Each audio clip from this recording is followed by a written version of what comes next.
Well, hello, everybody. This is Tim Green with Rattle Magazine. Welcome to the Rattlecast. We're the biggest freewheeling live stream poetry podcast on the planet, in your ears and on your laptops. Today's guest for episode number 308 is Matthew Thorburn. He'll join us in a few minutes, and we'll also have our prompt poet of the month being revealed at the end of the main segment. So looking forward to that in about an hour and plus.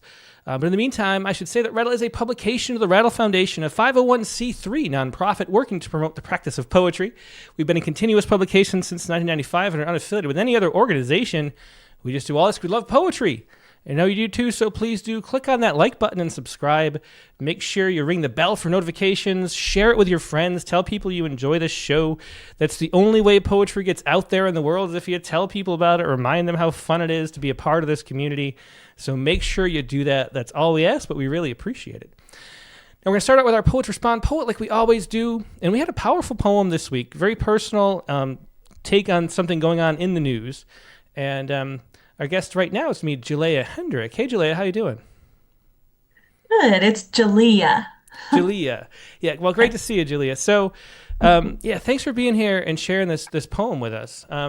What can you say about the story and your, I guess, experience of the news that turned into this poem? What was it like to see the video, I guess, when you started reading this? So, like many people, I maybe foolhardy check my phone first thing in the morning before I even get out of bed. And that video of the Tomahawk missile striking that vessel was the first thing that I saw. And once I was up and about, I talked about it with my partner and I didn't get much of a reaction, which, not to give him the opposite of a shout out there, I know that it's very easy to start getting numb to these things, and I definitely do that too. But this one was really personal, and as I was going about my day, taking care of my son, who's just 1 year old, I kept thinking about the video and I kept thinking about how this was done in my name.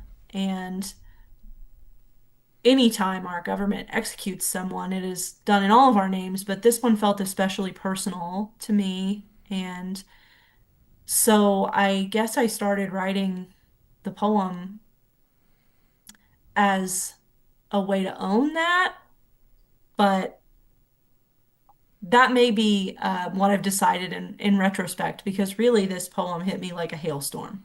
Mhm. I was going about my day and just plink, plink, plink, these lines and images just came to me. And sometimes that happens. So I wrote it down, and when I reread what I had written, I thought maybe I should share this one. Yeah, well, I'm so glad you did, and it was a new story that when I first saw it, I didn't have the reaction. I guess I was numb to it too, because my first thought was, "Oh, good, drug dealers," and then not even thinking about in the past how enraged I've been about lack of due process and just that like ability to push a button and fire a missile at somebody, even though just because you say that it's one of those things where we end up after, I don't know how long that's been going on in the United States as part of, it's a post 9/11 thing, but for 15 or 20 years now, it's just been like, if the president says they're a terrorist, then push the button. And you kind of forget about what might go behind that and the ideas of due process and the right to prove what, have some kind of courts and legal thing going on. So really, really powerful poem and great reminder of this. Do you want to go ahead and read it? Yes. So the title of the poem is When the Tomahawk Missile Blinked Out the Lives of 11 People Allegedly Transporting Drugs Across the Gulf. I was in my bed, asleep, though never deeply. My body never stops anticipating a flare in the dark. These days, the baby monitor. I was not thinking about my brother because I rarely do anymore. I'm ashamed of that. I don't know where he is or what he's selling. The last time I saw him, he was living in a single wide trailer with a woman and her children. They stayed quiet as though I wouldn't notice they were eating dry ice cream cones for a snack or dinner. Anyway, we were young when we watched our mom die. We didn't talk about it. He told me about the meth addicts who stood wide-eyed and raw-faced by the school bus stop in the mornings. Our mom was many things besides an addict. Beautiful, unlucky, but in the aftermath, it's the hardest word to forget. Did death come for them the way it came for her? Slow and then sudden? No one red button pusher to blame, only all of us? Could they see the missile closing over miles of sky, across their remaining years, years compressed into seconds? How many held on to hope for a close miss, the bomb striking water, hitting rock bottom, a splash, capsize, and regroup, return to shore dripping, grateful, unburdened? I did once. Yeah. So the beautiful personal turn and the comparison between the two ways of ending. It's JaLeah Hedrick. Thanks so much for being here, JaLeah, and sharing that poem with us. A really powerful one. Yeah, thank you for having me. I'm honored to be here. Yeah, thanks. Take care. Yeah, and that was JaLeah Hedrick with Sonny's poem, When the Tomahawk Missile Banked. That was your Poetry Spawn poem for this week. If you have a poem about the news, we try to keep poetry relevant here at Rattle with a news poem every Sunday at least. All you have to do is write something about current events, send it to Rattle, go up to content, find Poetry Respond. You'll see the submission portal there. Send it by Friday night at midnight, and we'll get a chance to publish it on Sunday. So make sure you do that. Also, if you don't get our poem of the day by email, sign up. Go to rattle.com. At the very bottom, you'll see an email sign-up thing. You get your poem of the day by email, including those Poetry Respond poems. So we're going to take a quick break and go to our main guest, Matthew Thorburn. So sit tight, and we'll be right back with more poetry.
And we're back. Today's guest is Matthew Thorburn. Matthew's latest book is String, a novel and poems published by LSU Press in 2023. He's also the author of 5 previous books, including The Grace of Distance, a finalist for the Paterson Poetry Prize, and the book-length poem Dear Almost, honored with the Lascaux Prize. A native of Michigan and for many years a New Yorker, he lives and works in central New Jersey. And here he is, Matthew Thorburn. Hey, Matthew, how you doing? Hey, Tim. Good. How are you? I'm doing great. Yeah, it's great to see you. I've always enjoyed your poems. I think you're another one of those poets I see in literary magazines frequently, and I always enjoy what you've got to share. So it's really cool to publish you in Rattle, and then also to get to share your poems and your books today. So thanks for being here and sharing them. My pleasure. Now, we mentioned String as your most recent book, and that's a novel in verse, in a series of poems that tell a story. Do you want to start out by with one of the early poems from the book? Sure. I'd be glad to. Here's the first poem from the book. And maybe I would just set it up by saying that it's a book-length sequence or novel in poems about a teenage boy and teenage girl who lived through a time of war and its aftermath. And all the poems are written in his voice. His name is David. And the book is mostly sort of chronological, but it sort of starts in the middle of things. So this is the first poem. It's called Once. Once there was crusty bread, a last half loaf, a rind of cheese. My parents danced in the empty kitchen. They knew we would never come back. They didn't know. I listened in the dark. Brush and scuff of shoes, guttering candle. There was no moon. There was a broken oak, a silvery rain, pooling in the grass. Once in the tall grass, there was a tan captain, chest smooth, pants unbuttoned. His holster amazed him by being empty. Rosie groaned, spat, clutched her wrinkled pink dress, pointed the pistol. Between his eyes, between the trees, I saw how everyone dies. But once I was a boy who talked in circles, talked in circles. I walked in the woods. There was nowhere I wouldn't follow her. Yeah, and so that was Once, a poem from String, Matthew Thornburn's novel in verse. And this book is really different from the poems that I've grown accustomed to seeing of yours. Both being poems, verse-length book, or novel-length book, I should say, and also, lack of punctuation too. So it's a very different style. There's a lot of, usually in your poems, there's a longer line, a more dense length to it, and then a lot of like sentence play. And here we have, the thread of the way it's sort of like this rushed spoken way that this character is told. It's so different. How did you end up publishing and writing a book that was so different from what you'd written in the past? Well, I'm glad you said that, because it is for me, it felt very different, and I was trying to do something a little bit different than what I had done before. It kind of came out of a couple different sort of thoughts or impulses, and one thing was, like you say, to try writing without punctuation, because that's something, honestly, that I used to read sometimes in other people's work and be kind of frustrated by, and I think, well, why are you doing this? What is the effect of that? And so I thought I would try to do it and try to understand what effects that could produce. And then the other reason that it sort of came out a little bit differently, I guess, is because as I was thinking about this character and imagining this story, he's someone who has lived through a war and lost all these people and his whole life that he knew, and then is looking back later and trying to make sense of it. And so he's this sort of damaged person that has kind of a skittery voice that jumps around. And so it seemed appropriate, I thought, for him that he would maybe not use punctuation or complete sentences and be kind of, more associative in the way he was talking. Yeah, and so how did the development of this character happen? It's David is the main character in the book who's writing. You're speaking in the voice of David, somebody who's gone through and sort of looking back at time in a war and evacuating the area and all the things that were going on too, with teenage love and all that included as well. How did you find, did you know, at what point did you know you were writing in a voice not your own? Because I think, as far as I know, that's the first time you've done that as a poet. And it's something that personally I would love to do. I've never been able to figure out how to get outside of my own voice enough to get into somebody else's voice. So what was that like? I mean, first of all, why did you know you wanted to write in someone else's voice? And then how did you find that voice and build a character at the same time? Because it seems like you must have done both at the same time. Yeah, well, it was really an experiment for me, and I would say there were a few steps to it. It sort of started, I had written and published a book called Dear Almost. Let's hold that up for you. And that's also a book-length project, as happens. It's sort of one long poem. And that's a very personal, very autobiographical book.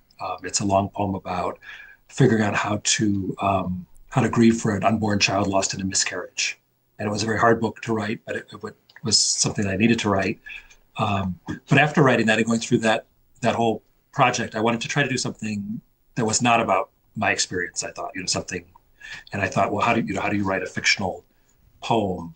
And I had been reading a French poet named Jean Falin in translation, and he had these wonderful little poems that are sort of looking back at a pre-war childhood and these sort of scenes, and they're very image focused and these very brief fleeting poems, and they're really wonderful. There's a few different translations out there. But as I was reading those, I started to get sort of these images of sort of like a remembered life or a war scene and different things. I started writing these things down. And as those accumulated, I started to see, well, these two could come together and be a poem, or these could. And so I'd written a number of these poems that were sort of like these poems in string. And I think when I had maybe 10 or 12, I realized not all of them, but some of them were in this other voice. And I said, there's like someone talking here, there's a character here. And that turned into David. And that's kind of how that got started, just sort of realizing what I was doing as I was going along. Yeah, that's really interesting. And what would you say the difference between your voice and David's voice is? Like how do you think of them as being different? Well, I mean, kind of like you were describing, I would tend to write a little bit longer line, and I love punctuation generally. This was a big exception for me. And with his, I was really trying to kind of pare it down and just give these sort of like, glimpses and bursts of images um, and to sort of weird things that would sort of tell a story by not explicitly telling a story, but sort of giving these fragments and then kind of piecing it together. And I thought, like I was saying, I thought it was something very, very different and fictional, but I think like thematically, it's about being a father, being a son, about losing people. And in a sort of general sense, I mean, it was not so far from my experience at all, of course, but just the war part was imagined. Mm-hmm. Yeah, well, that's definitely really interesting. Why don't you read the next poem you have for us, My Picture of Father? Sure. So as I was writing these poems, I was sort of drafting by association and thinking, kind of, there's David, sort of who else is in his family, who else is in this town, what else would happen? And so there's a number of poems about his parents, and this is sort of a portrait. It's called My Picture of Father. This is David talking about his dad. Someone snapped him about to marry my mother. I say, though they had yet to imagine me. But always I will see him slouching in the kitchen after Uncle Albert dragged him out, all night laughing, so much singing, a taste of beer still in his mouth. And now, how early, how sunny. The window a square of white, blanking out Schmidt's farm. His dark hair shiny, his tie not tied. No way he could know what awaits, which makes me love him even more, makes me worry, though it's too soon, too late. Let me show you how time stops, the camera says. Let me show you how time hurtles on, leaves only this creased piece of cardboard, little square I carry in my pocket. How brave he looks, or how scared, if there's a difference. Yeah, it's another beautiful poem, and pulling, it's really interesting to read a book of poems telling a novel length story, because you can see how certain poems function to reveal backstory and pushing the narrative forward, and it seems so different in the way it's put together as a reading experience than a typical book of poems, where you're gathering poems around themes and seeing how they fit together on like emotional levels and stylistically. But here they're definitely plot points. It starts out with one scene sort of in the middle of the action and then tell some backstory. And then, you tell, reveal some characters. There's townsfolk in there. There's things like that. So each poem is like serving a purpose at the same time as being a poem, which seems like a really difficult thing to do. Did you have any trouble like balancing like the regular sort of poetry elements as far as generating poems go and making them fully complete poems at the same time as worrying about plot points and moving the story along like that? Yeah, I mean, it was really just, it was sort of, experimenting and trial by error for me. But I did just try to keep writing. Initially, I was just writing a lot of poems, and I wasn't too worried about that kind of stuff because I knew I didn't really have a plan, and I would just try to figure that out. I thought if I write as many poems as I can and just sort of stay in this world while I'm drafting, if I can long enough, then I would have enough poems that I could figure out how they went together to do the kind of things that you're talking about to sort of tell the story.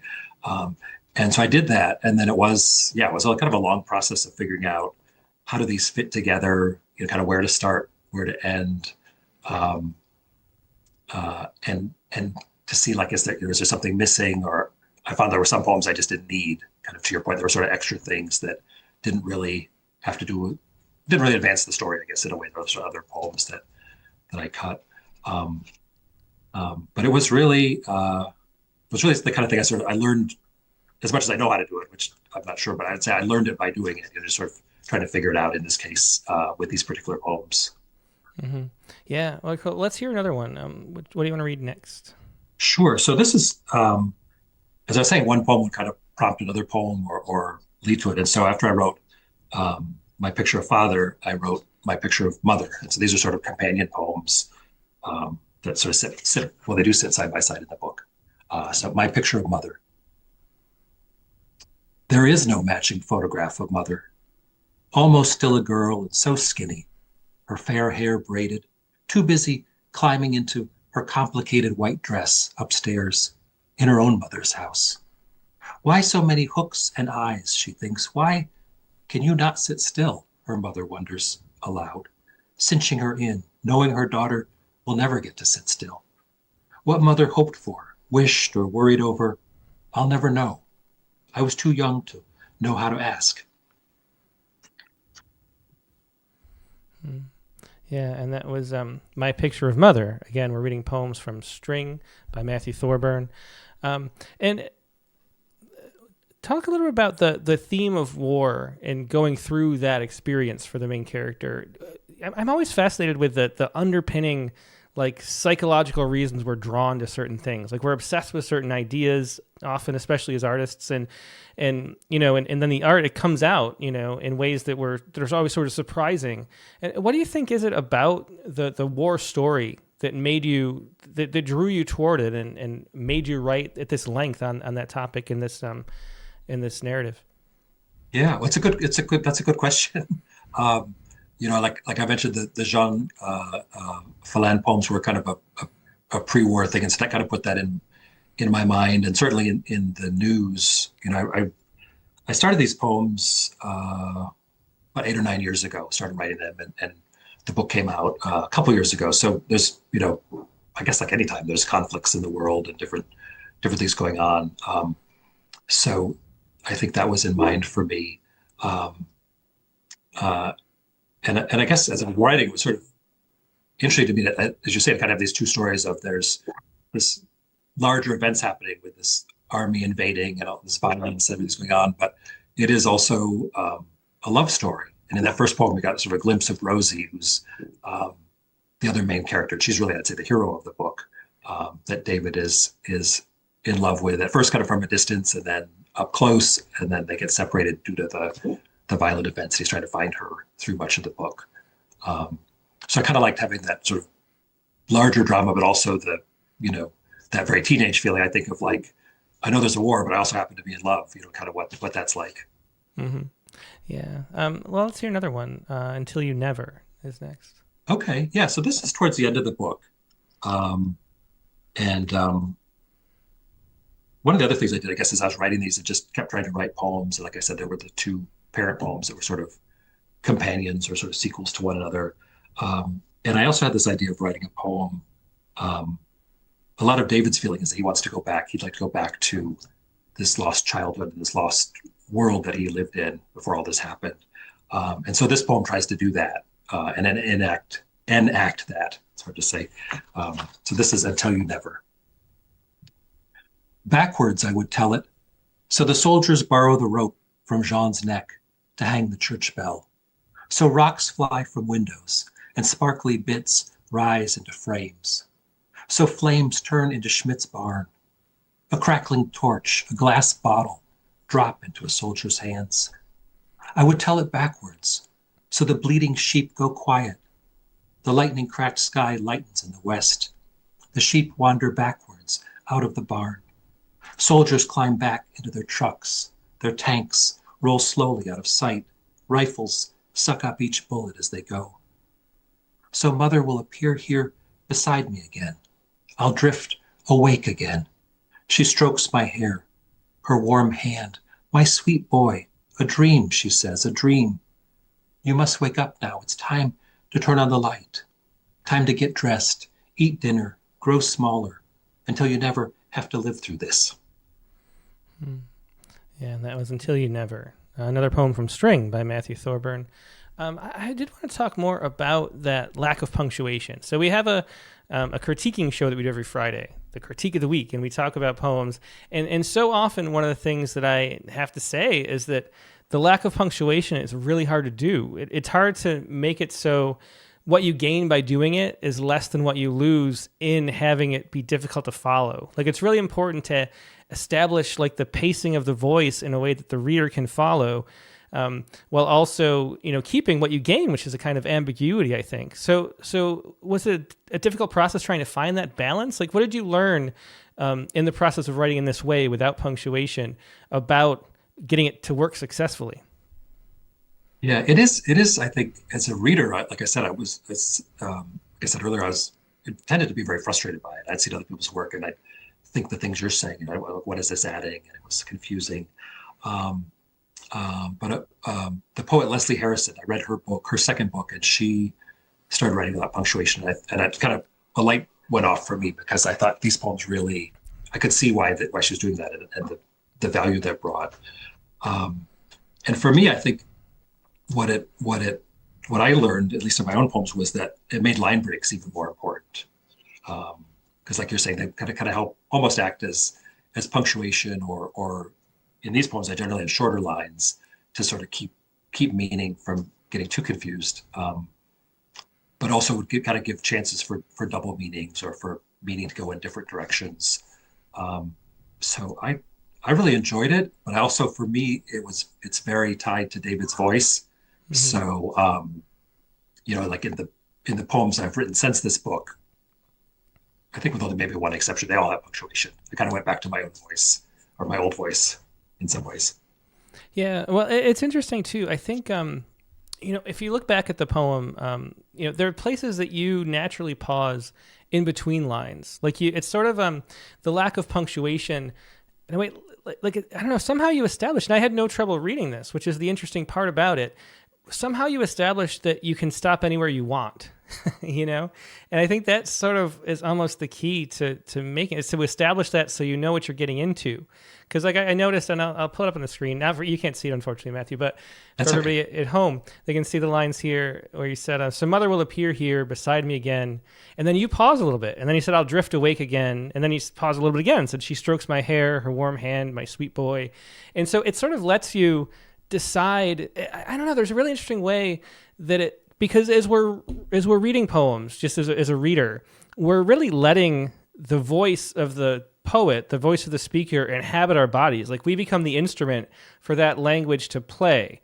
And there's a way, and I'm not sure how you do it, which is the fascinating thing, where you establish like the freedom to play within the voice as you're reading somehow.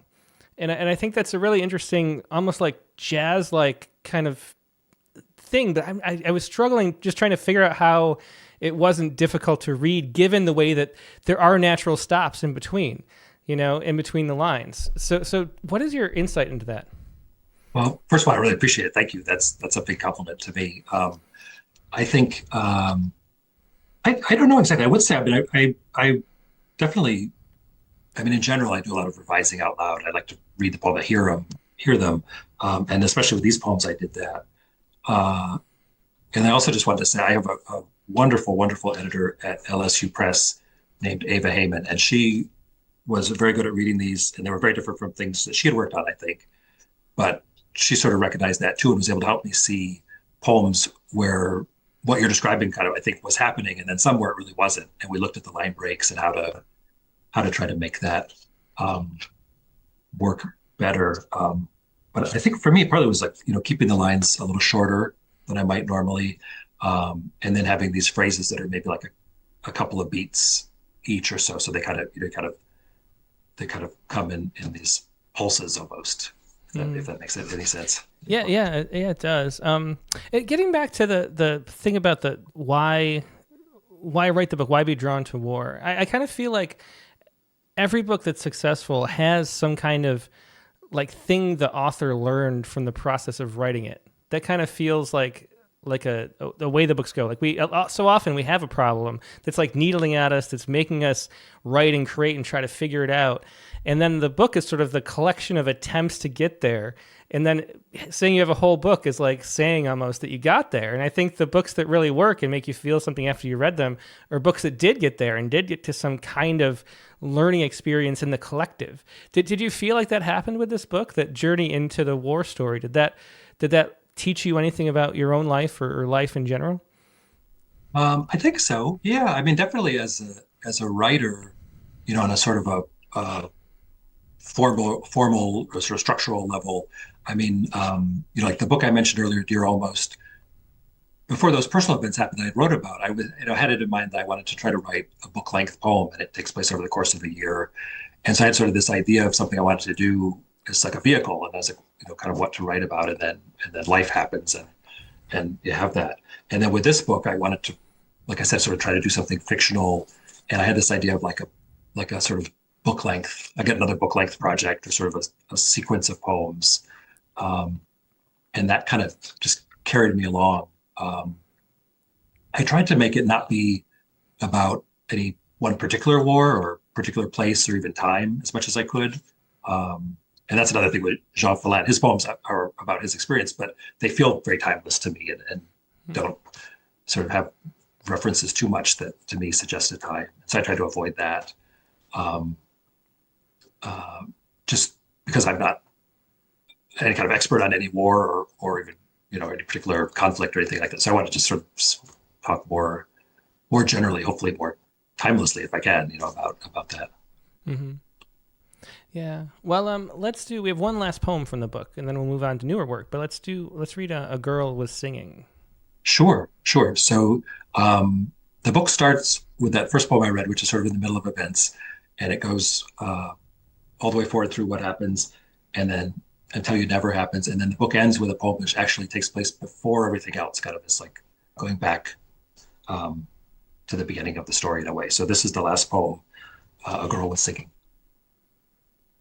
Once a dog ran into the road and a girl hurried after him, calling, "Roger, Roger," as the mechanic struck a match on his boot sole. The butcher wiped his hands on his apron stained pink. Once in the field outside town, birds chattered, and then a gun cracked, then silence, then the birds chattering again. Faint, but once a little string of notes. Even this shy boy heard it. He let the sheet music drift to the floor, set down his violin, leaned out the window. Yes, a girl was singing below, and his lips parted too.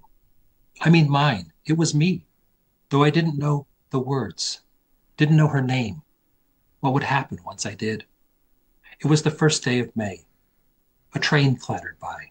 Not far away, soldiers were coming. Yeah, so that was A Girl Singing, and again, that's from String, and you can see a little bit about where the title comes from. It's a wonderful title with a lot of different meanings and layers to it.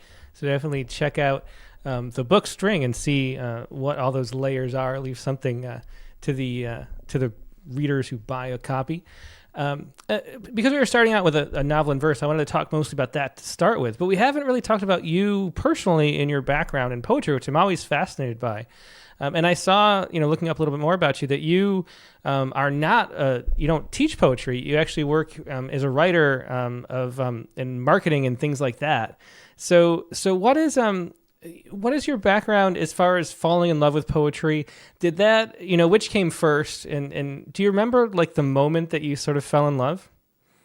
I do actually. Yeah, it happened in high school. I was, I think 16 or so, and I was in our English class and we were reading from our textbook anthology. And it escapes me what play. We were reading like a ancient Greek play. I forget, maybe Oresteia or something. And I was flipping through the book because I was kind of bored. And I discovered, and it amazes me a little bit, but in this textbook, they had a poem by Allen Ginsberg and a poem by Lawrence Ferlinghetti. And I read those and was just kind of blown away. And I thought, I really like this. It was the Ferlinghetti poem, Fortune Has Her Cookies to Hand Out. And that's really when it's sort of the spark for me. And I tracked down more of their work and a lot of other poets after that. But ever really since then, I wanted to write poems. And then I got into marketing and public relations and corporate communications, all that kind of stuff. I felt like I needed to have like a good, steady day job because I'm the kind of person that doesn't want to sort of have those kind of worries. So I want to have a secure kind of career. And writing was the thing that I felt like I could do and a skill that I had. So I really just focused on that from pretty early on. Yeah. Do you remember, what was it about those poems, the Ferlinghetti, that you read? I'm just always, because I, fell in love with poetry too, obviously. There was something about it. And there's some spark of life that you don't see other places, that it's hard to find. And it's almost like there's a secret aspect to it too, which is fascinating. It's like you discovered this special, intimate thing that is like a little bit more alive than everything else that you're reading and consuming. And I don't know, was that how you felt? And what do you think that is? Like, what was it that drew you to those first poems that you loved? Yeah, I think it was. I mean, they were like, nothing like my own experience. They were Ferlinghetti's poem about, like kids in New York City back in the day, and someone opened up the fire hydrant and they're running through the water. And then the Ginsberg poem was his poem about the party at Ken Kesey's house with Hell's Angels, which I don't even know if I knew what that was at first. I had to like look these things up. But I remember there's this image, I think at the end of, I hope I have this right because I'm just off of memory, of like when the police show up and like their lights, the revolving lights, like reflecting in the leaves of the trees or something like that. And I just thought that was really, I could see that. And it just seemed so visual. And this, I think the immediacy of it. And then the Ferlinghetti poem too it's one of those where the lines are kind of spread out on the page. It just seemed very, very free and different and just very exciting to me. Yeah. And the music and the language too, I think. Mm-hmm. Yeah. So you fell in love with writing and poetry, and then you wanted to get a job that you could use that in. So what was that like, and what do you think you learned, if anything, from, writing copy and writing, marketing and advertising and that sort of thing that you apply to poetry? Are there elements that you learn from that job? Because one of the things with poetry, in your profession as a marketer and that kind of writing, you have to be so much more aware of the audience, I would imagine, and how they're going to react and respond, and how to grip and engage and keep people's attention and hold whatever you wanted to put there in their memory, I guess is the key to it all. Do you think that helps with poetry writing and making poems more engaging and accessible to regular readers, would you say? Are there skills you learned along the way like that? I don't know. I mean, it's when you say that, I feel like it should connect up more in that sense, and maybe I should be more conscious of that. I would say, I mean, for me, just as a sort of a practical thing, working at sort of pre-COVID, what used to be more of a 9 to 5 go to the office kind of job, and now I work from home, and it's a lot more fluid. But being familiar with deadlines and due dates for things and kind of structured time in the corporate world, I feel like, at least for me as a writer, made me able to, I guess, maybe able to focus better and feel like, okay, I have this block of time when I can write a poem, so I'm going to sit down and do it and not sort of wait for things to happen, because I know like when this time is up, I got to go to work or get back to work from my lunch hour or whatever. So I think it made me a little more diligent, I guess, maybe in that way. But I don't know, because I guess the other thing I find though is a lot of marketing and PR kind of writing definitely has a shelf life. Like a press release, you got to get it out, and then once it's out, it kind of fades away a little bit. And hopefully poems don't. I mean, we won't be here to know, but hopefully poems don't do that. So it's kind of different in that way too, I guess. Yeah, well, I also read that you wrote a lot on the trains commuting in from New Jersey to New York, and you mentioned being home and having it be more fluid now. Do you find you lose out something? We've done this thing lately with our kids where we have to have a story at dinner time. Everybody has to bring at least one story, and I realized very quickly that if I haven't left the house, it's so much more difficult to get a story that's worth sharing. This is true. And but just going out, even just for a walk, you end up seeing something different that becomes a story. But if you haven't left yet, that's a real problem. And so not having that commute, it seems like it might be stifling to your writing process even. Do you find that, or has that not been an issue? It was definitely a big adjustment. I mean, we used to live in New York City, and I would take the subway to work. We had a decent subway ride, so I'd work on it then sometimes and at lunch hours. And then here, it was a pretty long bus ride or train ride into the city, about 2 hours door to door. So I could do a lot of work, or I'd bring a manuscript with me I was working on or something. So the sense of structured time I miss. But I think for me, the biggest thing when I really get down to it, as a writer is about just kind of like you say, if you're on a walk or wherever you are, just paying attention and kind of showing up and being present, and taking note of things. And I feel like there's always something out there to be inspired by, if you got to use that word, or just, an image of something or something you see or hear. It is harder being at home all the time, definitely, but I try to keep that in mind and be as open to that as I can be. Yeah. Well, let's read some newer poems. And how did, so once you finished String, these are poems that you've written since then. Uh, was it difficult to find where you wanted to go next, given that you had all these poems in David's voice? Was it hard to find your own voice again, or was it like refreshing to get to be yourself again and sort of take off that mask, first of all? Yeah, I mean, it was kind of like a good, I always find like it's good to change things up. And I find it hard to keep doing the same thing for too long, which was part of the feeling of like I needed to keep writing these David poems as long as I could because I knew that was going to end for me. But at the same time, I think with both these book length projects I talked about, at the same time, I'd think of other things or write other poems that weren't part of that. So there was some other writing going on at the same time. But definitely as I finished the book, I was thinking more about kind of back to more autobiographical poems and kind of what I realized was I was sort of writing, in some ways, a sort of companion book that's similar themes of aging and loss and being a father, being a son, all the things, but just, kind of back within my own life and with punctuation and back here in the working from home world. Yeah. Well, let's hear one of the newer ones then. Sure. So this is called K or J. And this poem has punctuation, but it does a thing that I like to do every once in a while, which is to write a poem that's all one really long run-on sentence. So it's sort of not punctuated in a sense. K or J. I want to hold one again. One of those crumply brown paper grocery sacks packed with paperbacks. The soft cornered detective stories, tawdry romances Grandma Kate and Aunt June used to read, then pass along. So many books traveling from one house down the block to the other. And the stories so forgettable, they'd pencil their initials, a careful cursive K or J, inside each cover. So if a book got returned by mistake, neither of them would read it again without knowing. Though to hold the bag, I'll have to hug it in both arms, because if those worn books are here, that means I'm a boy again. That means they're here again.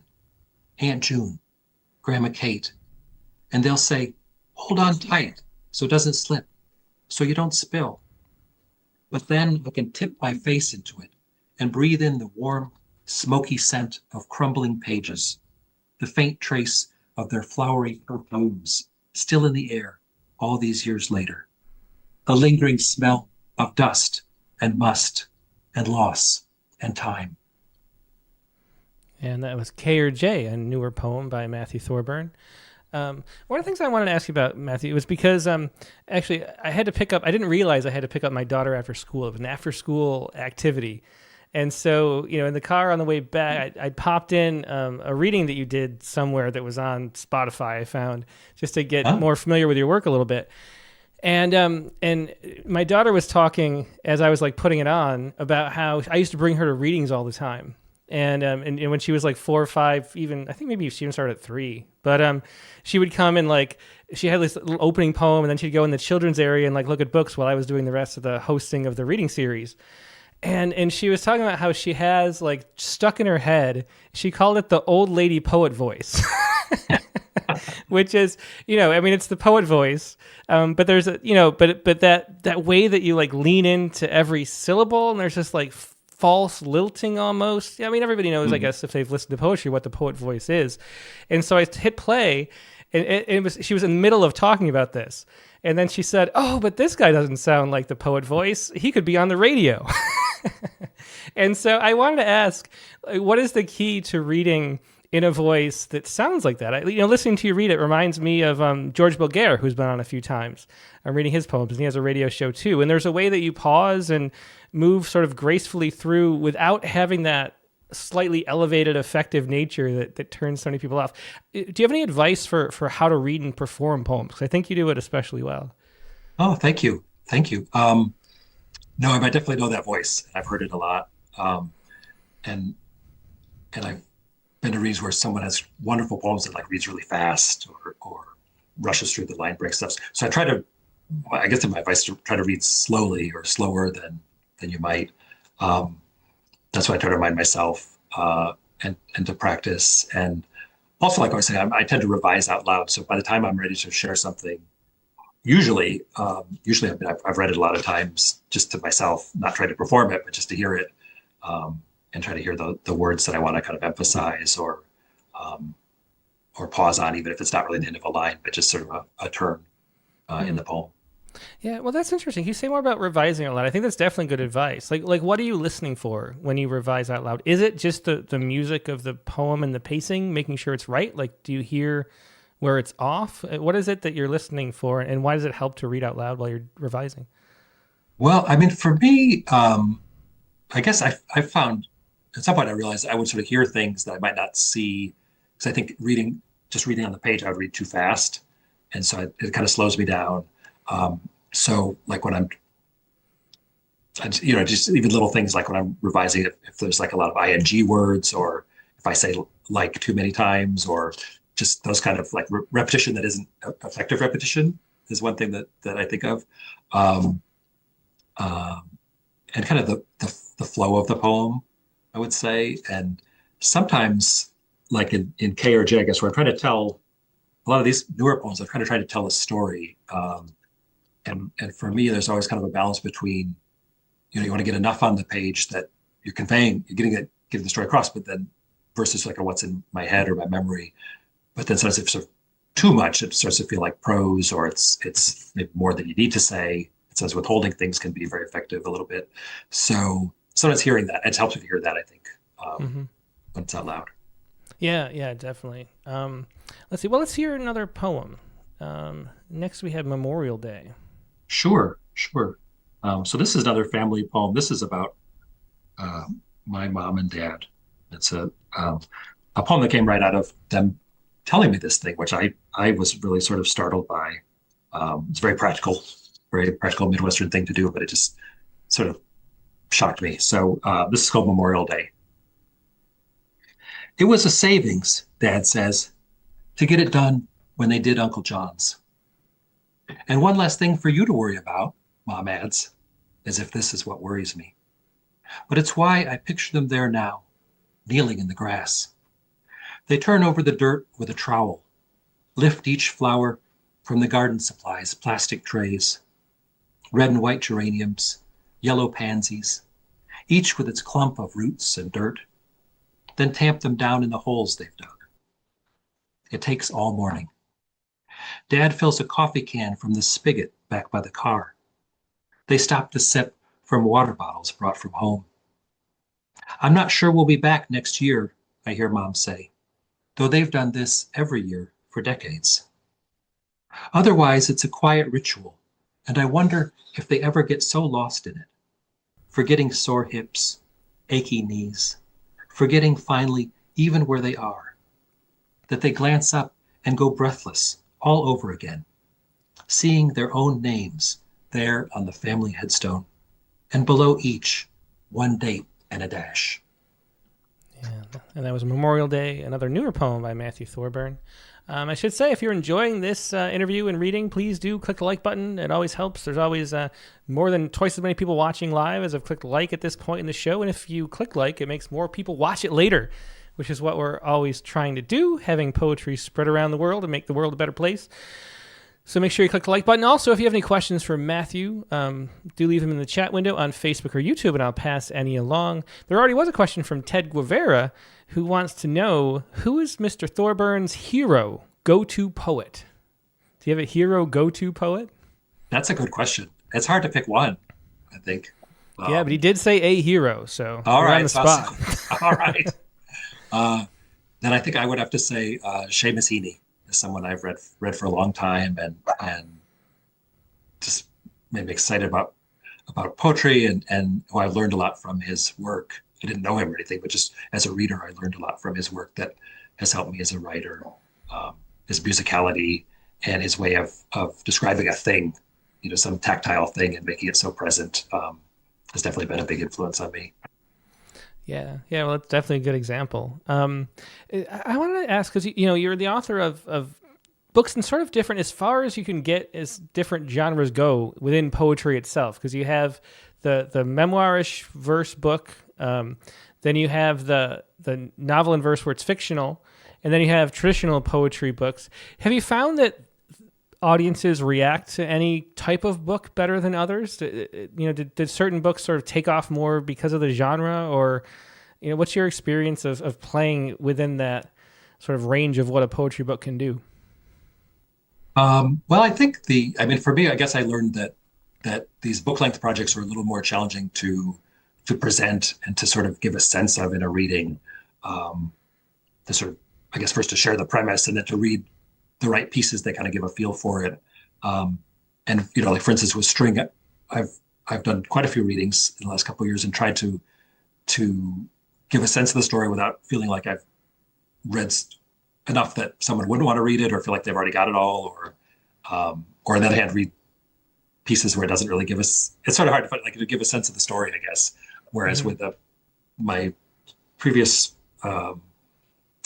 books is a collection of poems, I feel like you're more free to just sort of read the ones as individual poems that you sort of feel would go over well.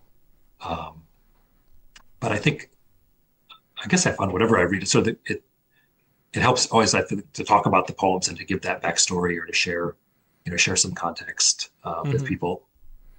Yeah.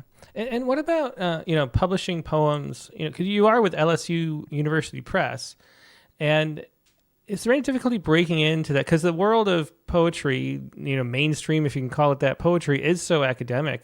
And I even had the thought not too long ago, wondering if any non-academic based poets are with like a university press anywhere. Like I was trying to think of my Rolodex of like who I can think of and what presses they're on. If there ever is like an academic who is not, at a university press, but not, and then all of a sudden I just looked a couple days later and you're at LSU Press without teaching anywhere at a university.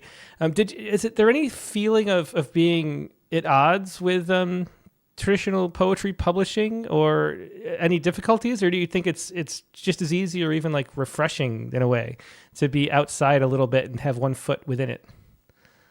I don't really know. I can only I guess speak to my own experience. I feel lucky. I definitely feel lucky to be at LSU Press. It's a wonderful press, and I feel very lucky to be with a press that has asked me, been interested in another book and another book. I've done 3 books there. And I feel like that's a very lucky thing. So I'm very grateful for. Prior to that, I'd published 3 books and 2 chapbooks, 5 things with 5 different presses, and had the experience where something won a contest or was a finalist or something. And then once that was done, they didn't really want to see more work because they only sort of published the contest winner, or that's all they could do. Not for personal reasons, but just that's what they could do. So I feel very lucky about that. But it's a strange thing, I guess, because I would go to something like the AWP conference, the Association of Writing Programs, where it seems like everybody is a student or a teacher. And I feel like a complete outsider and less like, what am I doing here? And feel like I'm looking over at the green grass over there. But then sometimes I talk to friends who are teachers, they're like, oh man, I wish I worked in corporate, I wish I had. So I think everybody, kind of thinks like it's a little better or worse somewhere else. But for me at LSU Press, I was just lucky to connect with my editor and to establish that relationship. Mm-hmm. Yeah, for me, it feels kind of like, because we're not within the academic system whatsoever. We're not affiliated with the university. None of the staff is here. We're all just people who like poetry and care about it and do it. And it does feel like we don't fit it. The AWP is just, I haven't gone in 10 years or so because it just feels like it's a trade show for the MFA program. And you go and you're kind of like, what am I doing here? and although the readings are great, and there's great talks and things, and there's things that are fascinating, but still and I think the problem is that there's not like a central place. If you have those kind of organizations under the greater umbrella of university systems, like you have ways of interacting and networking and getting together, and we kind of don't outside of that. There's smaller local things that people network around. I've noticed for all the time. Here in Houston, there's the Imprint place. There's in LA where I was before. There's Beyond Baroque and in Landia. There's all sorts of organizations like that work on a local level. But as far as the outside of that world, it sort of seems hard to break in. And then most of the audience is in that world too. So it's really interesting. How did you get with the LSU Press? Did you just submit a manuscript cold to them? Yeah, well, I just want to say first, I agree with what you're saying. I mean, I feel like sometimes I feel like sort of disconnected from that world, or like it's a different thing. I was fortunate that my editor was someone who read a lot of poetry and reached out to people whose work she liked, and said, can I see some more of your work?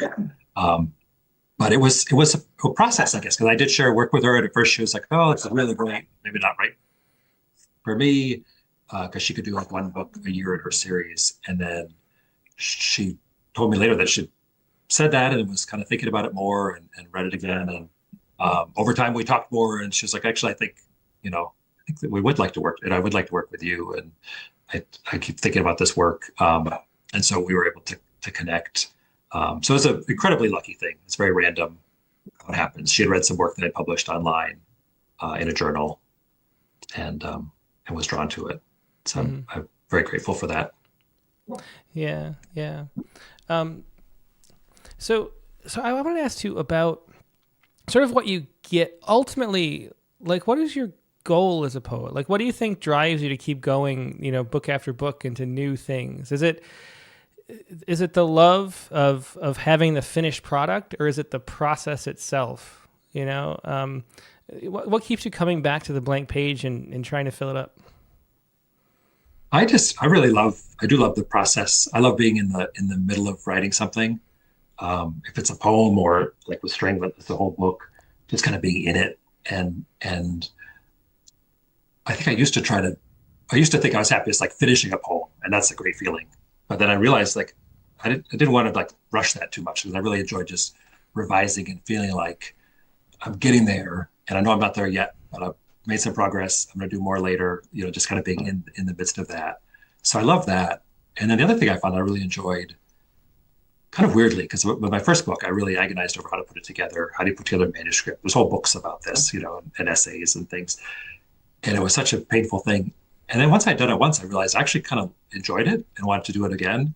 So I like the structuring manuscripts. And I mean, of course, then so many people will say to me, well, I just pick up a poetry book and flip through it and read poems randomly, or I read the last poem or the first, so they don't follow that. But I like to structure manuscripts. I really enjoy that. And I like seeing the work in print. And the other thing I would say, I mean, there's I guess for me, there's sort of the writing part, and then there's the publishing and sharing part. And these aren't like huge selling books. I'm not like making a ton of money or anything, of course, right? I don't expect that. But to do a reading, and even to have like a few people there, and have someone come up to you after and say, I really like this, or this really struck me, or kind of tell you their story or whatever. I mean, if it connects to somebody, like that's really powerful. I think I write it, first of all, for my own pleasure and my own love of that process. But if it means something to somebody else, like that's pretty amazing to me. Yeah. I mean, is the most intimate art form, really. Like that connection can be so deep, even if it's just one person you connect to. It's kind of like the multiplicity of that affecting one person can run so deep. I forgot I wanted to ask you too about this, because I noticed looking up your poems online more and trying to get more sense of what you're writing, that you have a lot of ekphrastic poems. And we have an ekphrastic challenge here, everybody's probably familiar with, where people every month write about a certain piece of artwork, and then we pick two of them. And I wonder if you had any advice or how you go about engaging with ekphrastic poems, since you do pretty often, I'd say.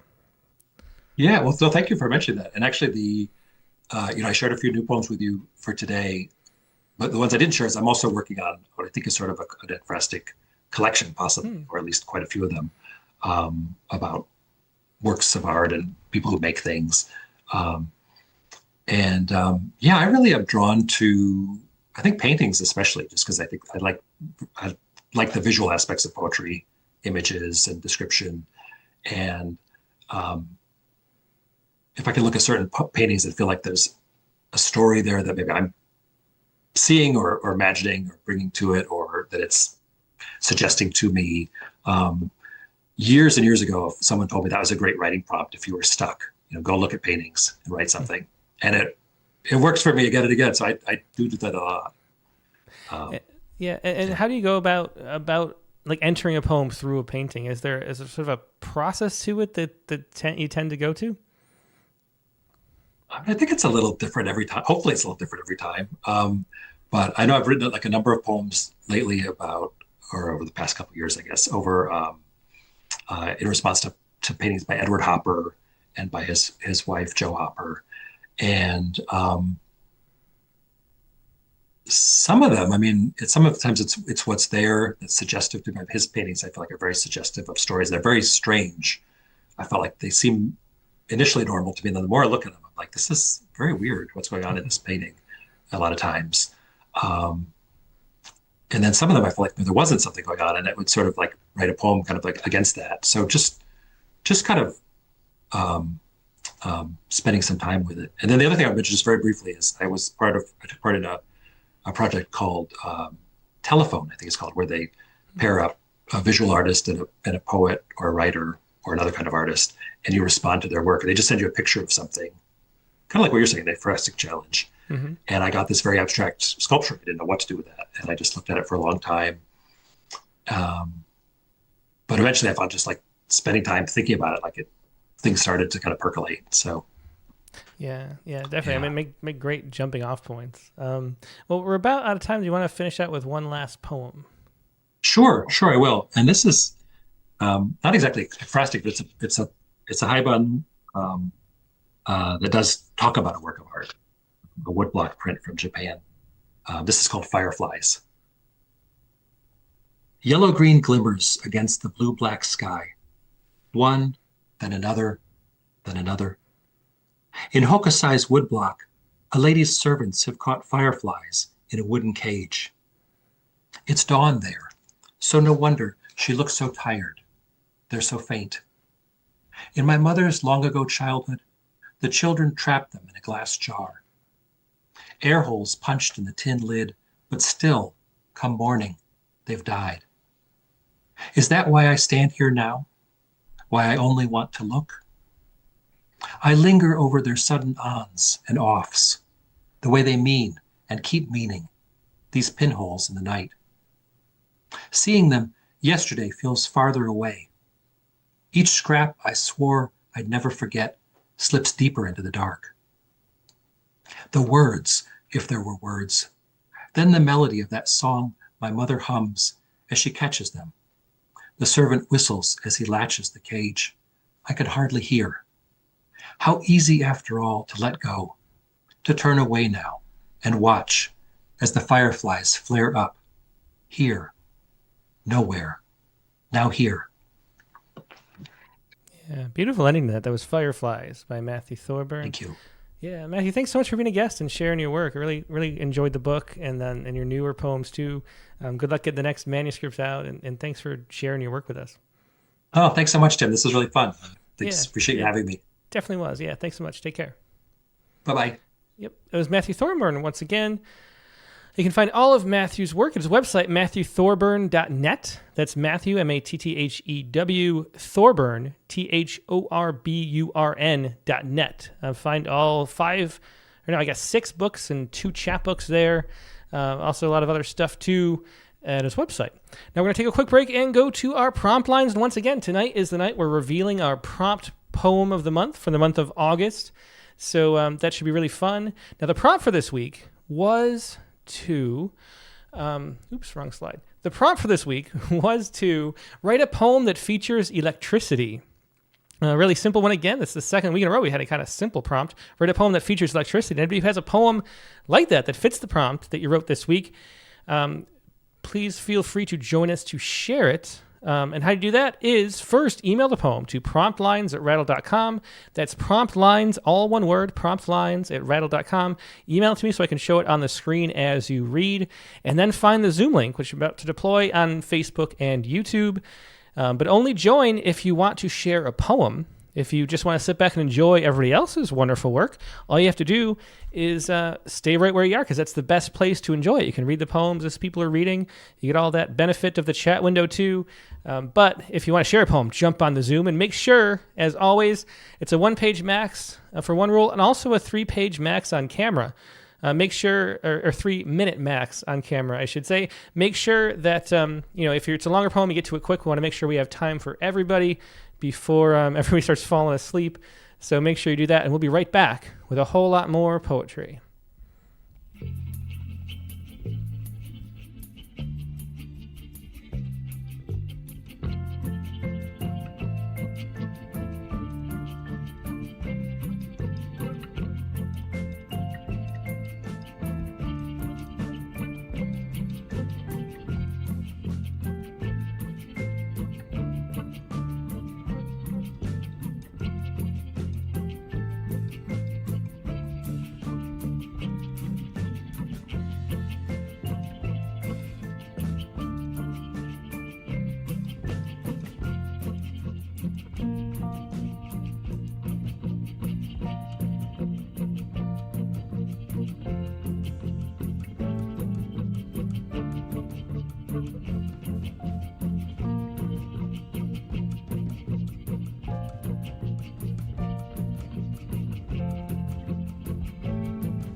And we're back. Thanks so much for your patience. I got our prompt poems editor, associate editor, my wife, Katie Dozier. Hey, Katie, how you doing? Hey, I'm doing great. Those were some really excellent poems. I really liked reading, or hearing them read, rather. Yeah, they definitely were. Matthew's a great poet and really nice. I have. It's serious. He's another one of those poets. I think a few weeks ago or a month ago, maybe, we had someone who I mentioned I always see in 32 poems, which, and Matthew's one of those poets. I keep seeing him there, I think. So really cool to get to know him better. Yeah, well, it was fun also because Joe relayed the anecdote to me in the car, and then you talked about it on air, so that was cute too. I heard it from her and then from you. Oh, that's funny. Yeah. So anyway, we wanted to mention to everybody about next week's show. Yeah. Because next week we're going to do something a little different. We did a slight variation on this last year, but now we're going like full bore. Party. We are. Party we're partying mode. hardcore. Yes, we are. So next week is September 15th. September 15th. That's an important day. That is an important date in Rattleland. Yes, it is. Because that is the announcement of the Rattle Poetry Prize winners, which I've always done every year for the last 20 years on that date. Never delay. Never a contest Doesn't extension, matter. which I hate contest extensions. Yeah, no, we don't send the we're not a deadlines fan or of the it. announcements of the winners, Yep. even if I don't sleep. Yeah, but you'll sleep. I have a good But feeling. I'll sleep, yeah. So anyway, we're doing that, and we're going to have a special show where we announce the winners on air and hope and have as many of us as they can read their poems too. Little bit of a gamble. We'll see who's here. Otherwise, we're going to be reading a lot of really great poems on air. That could be too. Uh-oh, we got some feedback. It's not on. Hang on, yeah. So make sure you're on mute if you come in. Don't unmute yourself unless you're reading poems. But anyway, so we're going to have, hang on. Mute yourself. Keep muted. Anyway. You are not talking to me, fortunately. No, not you. Okay, Mute yourself. Mute yourself immediately. Okay. Yeah, so... It's going to be really fun to get to... So we're trying to bring some more live aspects to revealing the finalist of some really amazing poems.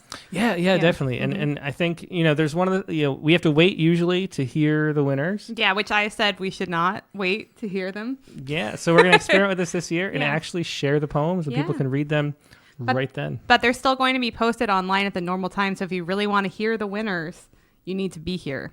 Be here for the show. That's true. Well, actually, we're going to post them late because I usually announce and send the thing at like 11 or 1 a.m. on September 15th. I've been creeping it up every year. Yeah. I think last year it was till like noon, but this year we're going to do it after the show.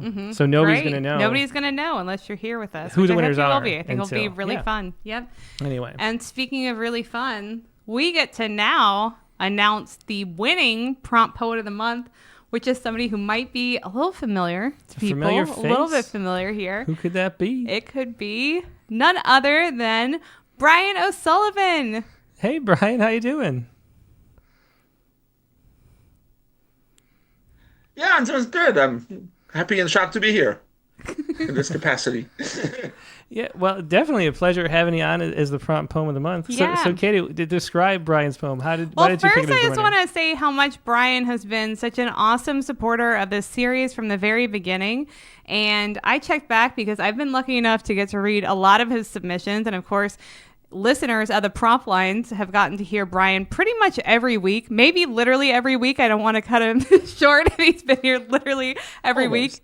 I would believe every week. And Brian has submitted over 100 times to the prompt lines category, which is pretty awesome. And there have been so many close calls for Brian too. And I think this one is really a phenomenal poem, and it is written to the sonnet that sings prompt. Yeah, well, that's excellent. Do you want to? Should we read it now? Yeah, I can't wait anymore. I want to hear you read it, Brian, if you wouldn't mind. Okay. All right, thank you. Here we go. And thank you for your suggestions about the title, by the way. Re-entry. One January midnight, when I was a moonlighting undergrad, I headed home from a phone bank in Floral Park, New York, where I've been languidly fighting boredom with coffee. I've been asking respondents to rank their sample beers. Too bitter, not bitter enough, just right. The sky was starry for Queens. The air was brisk, and it was lightly snowing.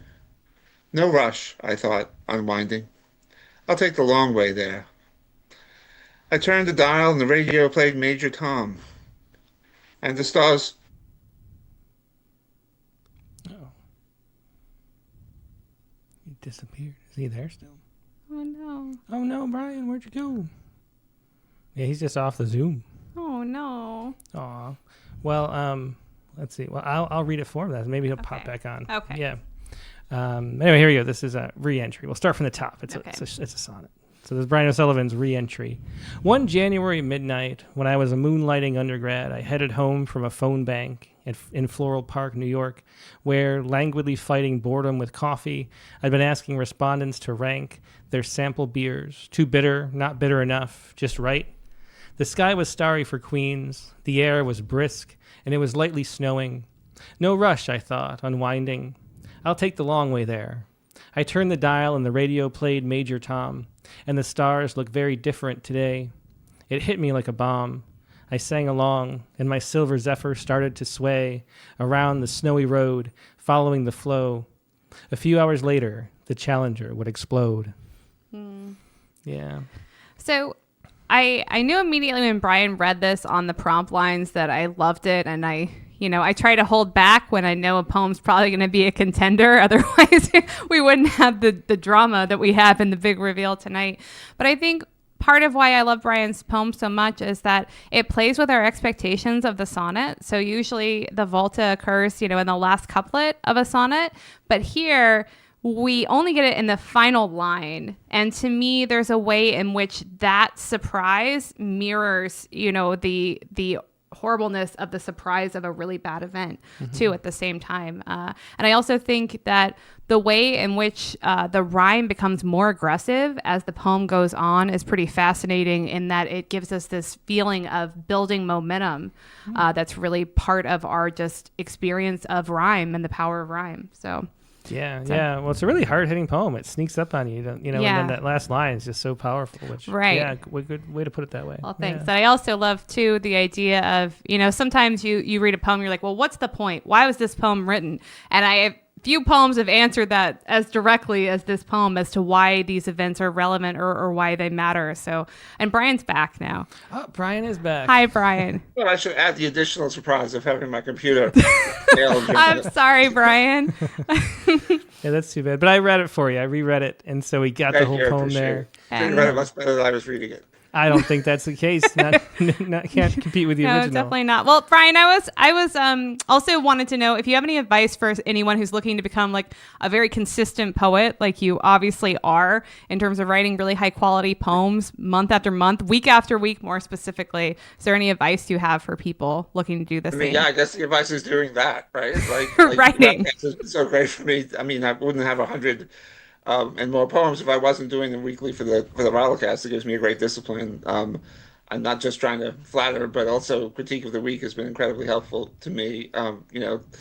Two other poems I've had in Rattle went through critique of the week first, and I don't think they would have gotten to be where they were without that. So, I mean, I don't mean to just flatter, but a lot of what you're doing is my answer to that question, right? Having a community of people who will give you good advice about your poems like we have here, it's fantastic. I can't say enough about that. Well, thank you. I feel like I gave you the assist and then you drilled it home in a way that maybe I could have foreseen in terms of turning. But thanks for saying that. And I was thinking about that today too, about how the community continually inspires me to write better and better poems and how grateful I am, even though it's partially my job to have, the discipline to do that and everything. So thanks so much for writing so many wonderful poems. And I'm particularly glad to get to highlight this one this month. I was thrilled. Thank you so much. I really appreciate it. Thanks, Brian. Hope you'll be back with another prompt poem later on. Yeah, good. I always love it. It'll be the double dipping. And do since the poem died, Brian, in the on the air, can you reread it into your phone and email it to me so I can post it with? Yeah, we should post it with the whole you reading it. I think would be better. For the website on Tuesday. Sorry about that. I'll send it immediately. No, thanks, Brian. No problem. Thanks so much, Brian. Yeah, we'll see you in a bit. Thanks. Thank you. Yeah, that was Brian O'Sullivan with this week's prompt poem of the month, which is going to be in everybody's inbox tomorrow morning. I mean, not too far from now. Yeah, I forgot when I said Tuesday, that means tomorrow now. It's going to take me a little bit to adjust to the Rattlecast Monday nights. I'm sure others feel the same. It is. It does throw my sense of the week off a little bit. But although it helped that it started on Labor Day, so it already felt like a weird week. It felt weird. It was like a nice for the transition. We'll get into it. Yeah. Yep. But we really enjoyed watching the Bills game last night. We did really enjoy that. That was worth it. Did. All right. So let's move on to our prompt poem for this week. Okay, great. I'm sorry. I'm pulling it up on my phone because my contact is kind of weird right now in my eye. So I'm sorry. It's okay. All right. Well, the prompt for this week was to write a poem that features electricity. Mm-hmm. All right. And so what did you come up with, Katie? All right. I think that the influence of talking to Billy Collins on the poetry space shows in this poem, but I just have been thinking, I mean, like you were talking about tonight, so much about the reader, and I really feel like that's where I want to put my poetry focus for the time being. So this was attempting to do that. Yeah, sounds great. Okay. Circuit. If poetry is about connections, I wondered while sitting in the glow of an electric fireplace, the fake flames rustling the real log so rhythmically that I longed for randomness. If poetry is about connections, then no wonder people resist it. We resist the charge of every moment, resist the candles looming on top of cakes, resist the light on the faces around us, dreamlike, year after year. Nothing is as heavy as each moment, as stooping down to lift up the anvil while hoisting death by the ankles. And this is what life asks us to do, to pick up the past while in the present. But I don't believe this fireplace cares much. Just plug it in and it will run until one day the flames stop flickering. Done. Yeah, beautiful poem. I love that, that whole thing that Billy Collins does that you did by putting us in the room that you're in. Helps to know it's actually accurate too, what the room is. That's true. I got an electric fireplace. I felt like my office, I really desperately needed some more ambiance, so I went with something I could plug into the wall. And then nice. Well, it was convenient timing for that. It's very nice. And I have to say, being in Texas, it's nice that it's not a real fireplace. Yeah, I know. It's actually a fan that looks like a fireplace. Yeah. But yeah, well, I love that poem. Thanks for sharing that, Katie. Mm-hmm. All right. And then mine was written literally 5 minutes before the show. So we'll see how it goes. I don't even know. There might be typos. No excuses, sir. Okay. No exceptions here for we you. Go. Because as I might have mentioned, I didn't realize I had to pick up my daughter. You're a bad example. I am. I'm a terrible example. But that provides... anyway. But I had yourself. a thought. I had a thought, and so I ran with it a little bit. This is electricity. Here we go. Electricity. Determined to look deeper into the nature of things, a man stared hard into the whiteness of the wall beside his bed. He stared for hours, days. Deeper and deeper he fell through the layers of acrylic, through the grain of the wood they covered. Like a ghost, he drifted through the emptiness. Like a cloud, he formed and then faded. And at the end of the dream, there was only entropy. When he woke, he lied on the floor, arms and legs splayed, even his toes stretched wide, resisting all he could of resistance. That is, That's my interesting. little prose poem. I wonder what caused us to both put resistance so heavily into both of our poems. That's interesting. That is interesting. Yeah. Yeah. Well, maybe it's electric. Part of electrical. I don't know. It's not in my brain, at least. It's just there. It resisted not being written, I guess. Nice. Okay. Well, that was my pro electricity. Let's see what everybody else has. And first, let's go to. Well, you want to go back to Brian first? Yeah, I mean, Okay, let's it's his go. right? Yeah, I think it should be. Reigning prompt poet of the month, Brian O'Sullivan. Oh, Hey, good, Brian. me here again. Hopefully my computer won't crash again. Okay. Yeah, so I tried a kind of history of science and engineering thing, which is like way out of my comfort zone, so I don't know if any of it is right. But it's another sonnet, or it aims to be. The War of the Currents. The physics major in my English comp class wants to write about the brilliant Tesla and cunning Edison locked in their contretemps, just like rival superstar heavyweight wrestlers. Edison bent on making the electron his thrall, and Tesla, pure man of science, just trying to know the universe and answer all the perpetual questions. How the world works, what makes it so. My student sees it as purely black and white. And if I bought the story of Edison electrocuting an elephant to advertise, then I'd say my student's right. But I imagine my student like a shooting star rising to be an AI engineer. And I hope they'll never lose their ideals to their career. Nice. Yeah. Well, love the couplet at the end. Yeah. I love the unexpected rhymes. You got to work at rhyme, and Brian has worked at rhyme. Yeah. Definitely. Yeah. Well, thanks so much for sharing that, Brian, and congrats Thank you. again. Yeah, on, thanks, Prompt Poem of the Brian. month. Yeah. Thanks so much. I really appreciate it. Yeah. So once again, that was Brian O'Sullivan with The War of the Currents. Going to have a lot of physics class going on in this episode, I I think. know. I'm going to learn things. A lot of amps. I know like a lot of nothing volts. about electricity. Also, I should say. Let's have let's have someone who probably knows something, a thing or two Yeah. about circuits and odd writings this year. Aw, George Pastana for the George, first it's time nice in a to long see time. you. Yeah, Hey. hey George. Hey, how are you? Oh, I'm doing all right. Yeah, it's been a while. I haven't been on for a while, and the change to Monday is a big. That's a big help to me because Ah, great. Yay, Sundays good. Yeah, for me I is see hard. some other. In addition to you, there's some other familiar faces from the past who didn't be able to. You couldn't do it Sundays, and I think maybe word's getting Yay. out that we switched. So that's nice to hear and Nice. nice to see you. Okay. All right. Well, I want to preface this poem. I wrote some notes, so I'm gonna read the notes. They're not long. But so just so everyone's on the same page. So Prometheus, he's a Titan. He stole fire from the gods. Okay. And so he gave that fire to mankind, and from that mankind got wisdom. Well, Prometheus wasn't supposed to do this, right? So he got punished for it. Now, man's wisdom eventually leads to law, and law eventually leads to the death penalty. So that's my little opening. Okay, so you can Okay. see kind of where electricity is kind of come in here. So All right. okay, so I'll go ahead and start. Okay. This is Death by Prometheus. Banishment of night, inducing pride of light, makes men of execution active. His end the means which, by dint of switch electric, that fate pulls down, blinds. Down pulls fate that electric switch, of dint by which means the end is active. Execution of men makes light of pride, inducing night of banishment. Oh wow! Well, Yeah, well, when I saw your face, I was hoping for a palindrome, and we got one. Yeah, word by word. So you always have to Yeah. say word by word because a real palindrome is letter by letter. And Oh, okay. I didn't know can't do that. those. I just, So, it's yeah. like, I could never write a palindrome, so any version of a palindrome is impressive to me. Well, I figured it might kind of work because so Prometheus, he got punished for giving light to man, and then man, death penalty, and now man is the one that gets punished. So it's kind of goes from one to the other in that fact. So Yeah. that's my Yeah, excuse definitely. for doing a palindrome. Well, there you go. All right, that it well, ever needs an excuse. Yeah. I think so. And No, we thanks should for- come up with a word though for the word palindromes. Yeah, I you know? think that Like the, we could the pastana. pastanodromes. Oh no, it's actually called a word unit palindrome. But you need That's a the better official name. It does The need name isn't yeah. good, George. Come on. Okay. Well, thanks for having me on. I'm All gonna right. mute myself.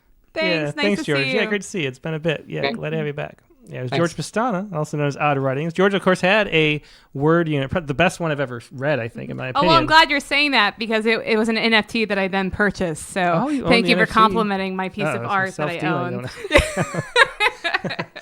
Yeah, but it is. It's a wonderful, because it's a train, so the train goes forward and back. It's really cool. In that NFT issue number 80 of Rattle, I think it was. Yeah, great to see George again. All right, let's go next to a first-time caller, I believe, Jamina Arachivala. Hi. Hi. Hey, Hello. Jamina. Yeah, thanks so much for being here. Oh, thank you for this space. I've loved this community for a long time, but this is my first time being like brave enough to jump in. Oh, Aw, we're glad yeah. you're here. That's wonderful. Yeah, so where are you calling from, first of all? I'm in a small town in Mexico called Pátzcuaro. Oh, Well, wonderful. wonderful. Yeah. Yeah. Yeah, so what do you have to share with us?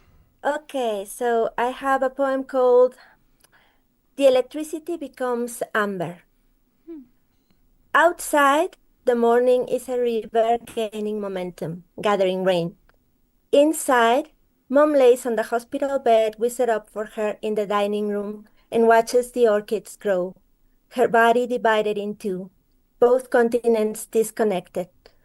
The bottom part became a silk moth pinned in a glass case. The upper part remains a fluttering garden. There's no hope, not really. We know it, Mom knows it. And yet, once a week, a doctor puts needles on the muscles of her legs, and they twitch like the muscles of a frog. And Mom smiles like a little girl and dreams of the tendrils of her nerves still pulsing below the dark of an endless sea. Mom joins her hands, closes her eyes, and bows her head as best as she can to pray. She wants the miracle of those creatures at the bottom of the ocean who harvest their own light out of nothing but golden water. She wants the south country of her body to remember, like monarch butterflies remember, through invisible wires, their way back north. Below the edge mark of Mom's ribs, there's only unsolvable distance. I think of the electricity moving under the Atlantic long ago on telegraph cables, delivering the wild birds of a promise between a bride in Wichita and a groom in Normandy to say, last night I heard the bluest music from the saddest whale, or to say, I dreamt of you dancing. The electric mattress where Mom is always rising and falling fills the room with a constant hum. Our house is cocooned in the song of the street. The street is cocooned in the shadow of the hills. The hills are cocooned in the whisper of the forest. The ash trees are growing. Their sap goes up and down in filaments, moving the soil into the ends of the leaves and the sun into the tips of the roots for hundreds or thousands of years before turning into gemstone. Yeah, beautiful poem and really beautiful lines in that. Yeah. Yeah, I love that cocoon section. That's beautiful. Yeah, there's such movement in that poem. It was beautiful. I'm so glad that you've joined us. I can't wait for your next poem, too. I'm excited. I hope you come back Thank soon. Thank you so much. Thank you. Thank you. Yeah, thanks so much for sharing that. And to everybody in the Zoom, I think I found the audio setting because when we switched computers, there's a lot of different settings, and they couldn't hear it. They had to crank it up. So now you can try turn your volume back down. Oh, I didn't know there. Okay. Yeah, it's hard. I guess I should have done Zoom tests, but anyway. A lot of tests. Yeah. Okay. Anyway, I think it's better now. So let's go let's go to Dick Westheimer next. Hey all, Hey. Hey, Dick, great to see you. good to see you. I love these simpler prompts, Katie. They're just I'm glad I- to hear it, though. Is that because they're easier for you or because they're pushing you in a direction you like? You have to be honest. I think so. So I do like the other ones, but I think that the opportunity to open up into the poem sooner without sort of scratching my head about how am I Right. going to fit these two together, because I don't want to get too thinky Mm-hmm. in the poem.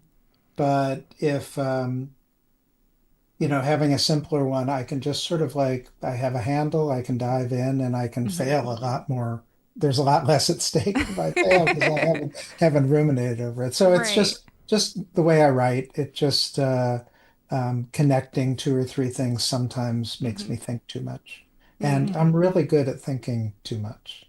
A lot of poets are, I think. We can relate. Right. Well, and it's a recipe for failure, right? It's where we fall Yes. apart. Well, I have a longer poem, so I should jump in. Okay. Early September 2025. The leaves have begun to yellow, and damn if the spring fawns haven't already lost their spots. It seems like someone crashed summer into a tree and hot-wired a rusted-out autumn they found parked in an overgrown field. Fall revved up the sumac leaves till their spires shone hot rod red, dragged a dingy gray tarp of cold rain out of the garage and covered the wreck that was August of 2025. Which wasn't that bad, unless you count the Cincinnati Reds falling 16 games behind, troops in the streets of U.S. cities, the fucking limb that fell on my car.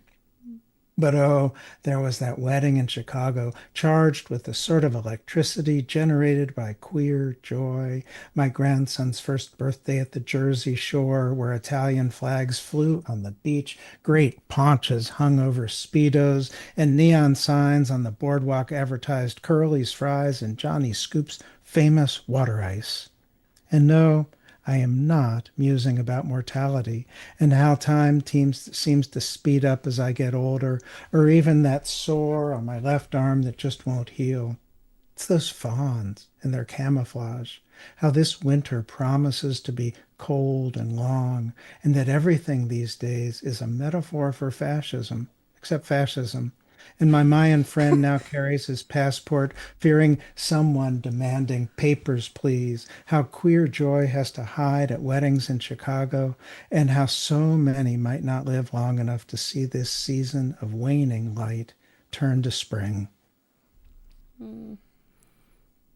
Yeah, well, thanks so much for sharing that, Dick. A beautiful journey we went on through. Yeah, I thanks love so the much. fascism line. Everything That is a was metaphor great. for fascism except fascism. Yeah, Well, yeah, it's sort of like it's the curse of some of us these days who can't help, like when things walk into poems, you can't go, stay away, stay away. Yep, that's for sure. It does not work. They will They come just out. they just Yeah. come in and they live there.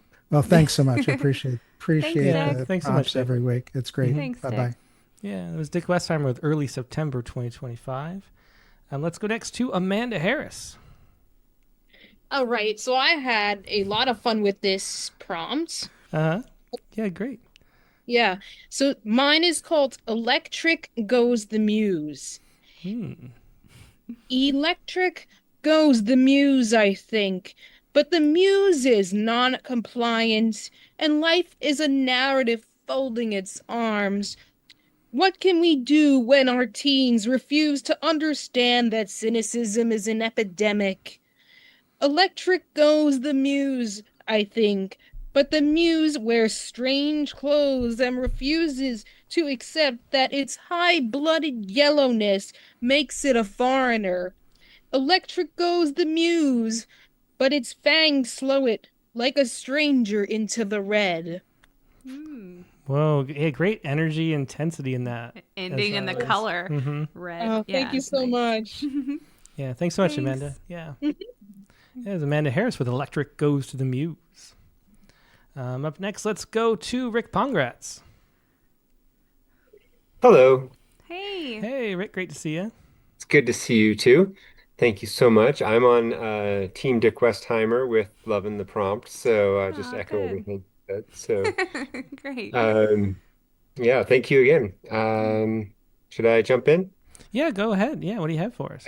Right on. First contact. As a child, I sat in the grass and watched the flickering clouds bank higher in the sky, the weight too heavy on the horizon. All was still until a spell overcame the resistance. Flash and crash, ozone aroma, the promise of the coming storm. Now, eyes sparkle in the buildup, charges stripped away, a hesitancy to touch, to release. An inch apart, the air quivers, sweet smell on the wind before the friction of bodies. Yeah, really interesting symbolism there, I'd say. Yeah. I like the air quivering. It's a very interesting image. Yeah, it's like invisible and at the same time feels like you can see it. Yeah. It's interesting. Yeah, that is. Yeah, thanks so much for sharing that, Thanks, Rick. Yeah. Thank you so much. Have a great night. Yeah, good night. It was Rick Pongratz with First Contact. Let's go next to Jared Campbell. Hello. Hey, Jared. Great to see you. Good to see you. So I did Shivering with Fever. Benjamin Franklin records his dream. Yeah. We shall lay a spider's web from Boston to Virginia of electrified wire, and in that day we will be one organism. Chastened lightning will become the nervous spirit of our body politic. No longer viscous, tardy air, but lightning itself will be our language. Instantaneous flash and inner heat. And our nights will become as days, and our days will burn as blinding dense as the sun. The speed of light will be our unit both of time and space. The weight of light will be our horizon. Thought will fly timelessly as divine law, and no one will ever be alone. Yeah. I think Benjamin Franklin would be very honored that you thought of him when hearing electricity still all this time later. It's nice. He was right on the cutting edge. Yeah. Yeah. I was thinking about that. I mean, just how sort of crazy it is to even understand how it's working in a way that to be able to harness and contain that. I mean, it's like to think, oh, lightning, I could figure out how to make the use out of that. I mean, it's really as big a step as like fire, you know? Well, and he loved, you know, there were, it was such a parlor trick, right? It was like a party trick, and you would have a whole apparatus that you could buy, and he loved those. But then he spent years and years studying it, and he was so frustrated that it's like, you would think with all the things I've learned, we could figure out some way to harness this and make it useful for human life. I know there's something useful here, but it's still just party tricks. Yeah. That's funny. It is amazing. Well, I was just going to say, for me, some things I just accept as magic. And like, there's only so much I can learn. That's it. It's magic. I'm sorry for everyone thinks it makes me a moron. I've accepted it as magic, and I'm happy with that. It is pretty magical. Yeah. Yeah. All right. Thanks, Jared. Thanks, Jared. Here's Jared Campbell with Shivering with Fever. Benjamin Franklin records his dream. Let's go to Mark Grenier next. Hey, everybody. Hey, Mark. Good to see you. Yeah, this is still in progress, so it's probably going to sound different from what I sent you earlier. I always love it when it's like that. Yeah, it's kind of fun. It's seeing the interesting. progress. Like Billy Collins on the Poetry Prize read a different version than we had actually in front of us, which is neat. Yeah, that is. You'll see it again, I'm afraid. This is a sequence of haiku, which I hope connect to make a coherent poem. My battery's dead. I can't start the car. We're stuck. It's dark. No spark. Sitting out back at night, citronella candles, an electric light. Sparks in the wind, days and nights of flame and fear. Oops, I'm sorry, I jumped. Now darkness switches on. Old orchard trees disappear. No light looking in.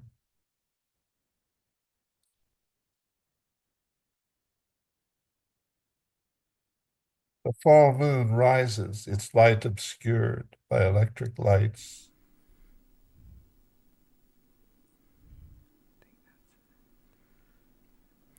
Sparks in the days and nights of flame and fear.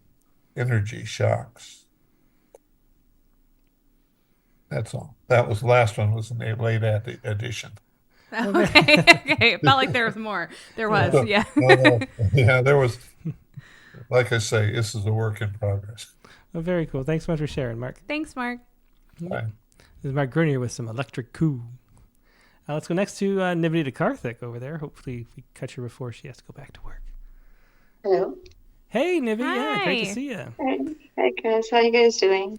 Good. Great, yeah. I have a really short poem, as always, slightly on the lighter side. Ever so slightly. Oh, great. Yeah. Well, we love that about you, Nivi. Yeah. We do. Yeah. So it's called Shock. Shock. In the tangled jungle of wires and sparks, electricity whispers, a mischievous ghost with a grin, dancing across the circuits, playing hide and seek with my hair standing on end. It's the prankster's pulse in my toaster, the giggle in my fridge's hum, a jolt of laughter when I least expect it, a lightning bolt in a bottle shrugging, hey, I'm alive, what's your excuse? I love that ending. Oh, Yeah, yeah, that was that's fun. super cute. I love that. The next time I have some slight annoying electric thing, I'm gonna think like, oh, it's just Casper the Friendly Ghost playing a little trick. That's cute. Thanks, Nivi. Yeah, thanks, Nivi. Again, it's magic. Yeah. I'm totally with you on that, Katie. Oh, good. Great. Yeah, thanks so much. Thanks, Nivi. Yeah, it's Thank Nivi. you. Have a good evening. Yeah, have a great day. Thank It's you. Dita Karthik with Shock. And next, let's go to Rob Harris. Wow, we another haven't poet who seen hasn't Rob been. Harris in a while. Yeah, and Yay. you know, Hi. we still have and still sometimes play our Slamwich. Yeah, thanks to you, Rob. We have the sandwich we Excellent. got. I'm glad to know that. Thank you for remembering me. Congratulations to the two of you. Oh, thanks, Rob. Oh, yeah. wow, it's been that long. We got married It's been a long since we time. It has been a while, yes. Aw. Yeah, well, so glad to have you thanks, back, Rob. yeah. Yeah. Oh, well, thank you.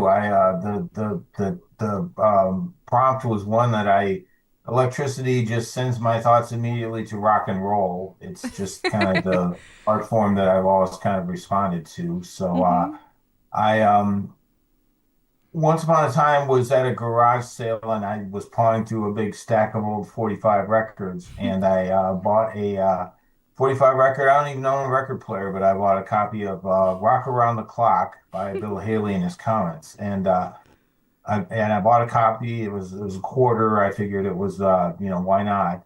But then I did a little research about the song and about the record, and it turned out that I didn't buy the 25 million selling record that everyone else owned. I bought the B-side of a song that was released a year before that flopped and nobody knew anything about. And I was very intrigued to have a rare piece of history that I couldn't even listen to. So I did more and more research about the song and how it was recorded and how it wound up becoming such a big monster song. And so I just wanted to write about it and maybe share a little history with people who might want to know about it. So Oh, cool. Yeah, very interesting. I always love a little research behind a poem. So this is kind of a poem, kind of a history lesson, and I kind of smashed up the Unknown comic from the Gong Show with Guitar Hero, which I once used to play an awful lot of. And so the title of the poem is The Unknown Guitar Hero. So it goes like this. Is it up on the screen? Yep. Yep, Okay, go ahead. good. A brief recycled solo, played with a band he didn't join and never performed with on stage, for an unheralded B-side song on a 45 dud of a record that went nowhere when it was first released. It's no wonder we don't know the name of Danny Cedrone. It gets even worse, somehow, because he earned just $21 for the session, which may have already been spent by the time he fell down a flight of stairs and died at age 33, 2 months after the song was recorded. But then, somehow, things began to happen. That B-side appeared in a movie which caused rock and roll to take flight, powered by the dead man's electrified notes, while Elvis and his many impersonators found an audience they could appeal to for many decades to come. Perhaps we should at least know the name of Danny Cedrone. So Danny Cedrone was the guitar player for Bill Haley and his Comets. He was a session man. He was never actually part of the group. And when Bill Haley and his Comets were inducted into the Rock and Roll Hall of Fame, Danny Cedrone was specifically excluded at first because session players weren't eligible. So they had to go back and change the rules decades later. And when they did that, then he was inducted, and now he has his due, at least in that front. But he never saw any royalties. He never got to play with the band. Most people don't even realize that by the time the movie was used in the Blackboard Jungle movie, which is what shot the movie up and made it the hit that basically launched the rock and roll genre. The guy who had played that short little solo was dead, basically. And it's the more you learn about the song, the more fascinating it gets, frankly. But it Well, was it's great to see you again. Yeah. Yeah, thanks so much, Rob. Great to see you, for Thanks. sure. happy to share. And then if you really want to learn something about the song, just Google it, and that's what I did. So, but thanks for hearing it, and maybe I'll do this again sometime. All right, great. Yeah, Thanks. Yeah, Rob Harris with the Unknown Guitar Hero. Take care. Yeah, you too, Rob. Next, let's go to Chelsea McGlynn. Hi. Hey. Hey, Chelsea. Yeah, great to see you. Yeah. Yeah. So I've been wanting to write about Mary Shelley for a few months now, and to the point where I can't write poems that I want to write. I can only write poems assigned to me. So I was really hoping you would randomly assign a Mary Shelley poem, and so this poem worked out perfectly. Nice. Except it's going to have to be a series or a longer one because I didn't even get to Mary Shelley. I only got to her mom. That's great. So this is Tick Tick. Mary's birth wound up the clock for her mother's death day. The placenta, clutching tight to the blood-stained walls of the womb, wouldn't slither out into the box, waiting for its burial. The midwife wanted to wait, wanted to massage legs, vulva, perineum with hot, damp towels. The doctor didn't wash his hands, stuck fists up the birth canal, clawed the placenta's wet meat, chunks stuck under his dirty fingernails. The mother nursed the hound dog's whelps, afraid of passing her fever on through her curdling breasts, their milk teeth nipping her nipples raw. They plied her with wine when the fever wouldn't break, the blood wouldn't staunch. When your womb is your wound, no stitches hold. They couldn't shock her back into her life, no lightning strike, because they didn't yet know of the heart's electric beat, not a clock, after all, but an engine sputtering out under the moon-dark sky. Yeah, interesting. Another poem full of research and history, too. Yeah, definitely. Yeah, Yeah, thanks so much for Thank sharing you. that, Chelsea. Yeah. Thank you. Yeah, it was Chelsea McGlynn with TikTok. Super creative takes on this prompt. This is exciting. Yeah. Electrifying. Oh, even. wow. Yeah, I was going to go there. It beat me to it. All right. Maybe lost is more appropriate. Let's go to Nate Jacob next. Hey, guys. Hey, Nate. Hey, Nate. Good to see you guys. Yeah, great to see you. Oh. All right. Hey, I went with static electricity. Nice. Nice, Good that's choice. A good. safer model. The least harmful kind that I've interacted with directly. And I'll just read it. Great. All right. Yeah, let's hear it. Called Static Changes.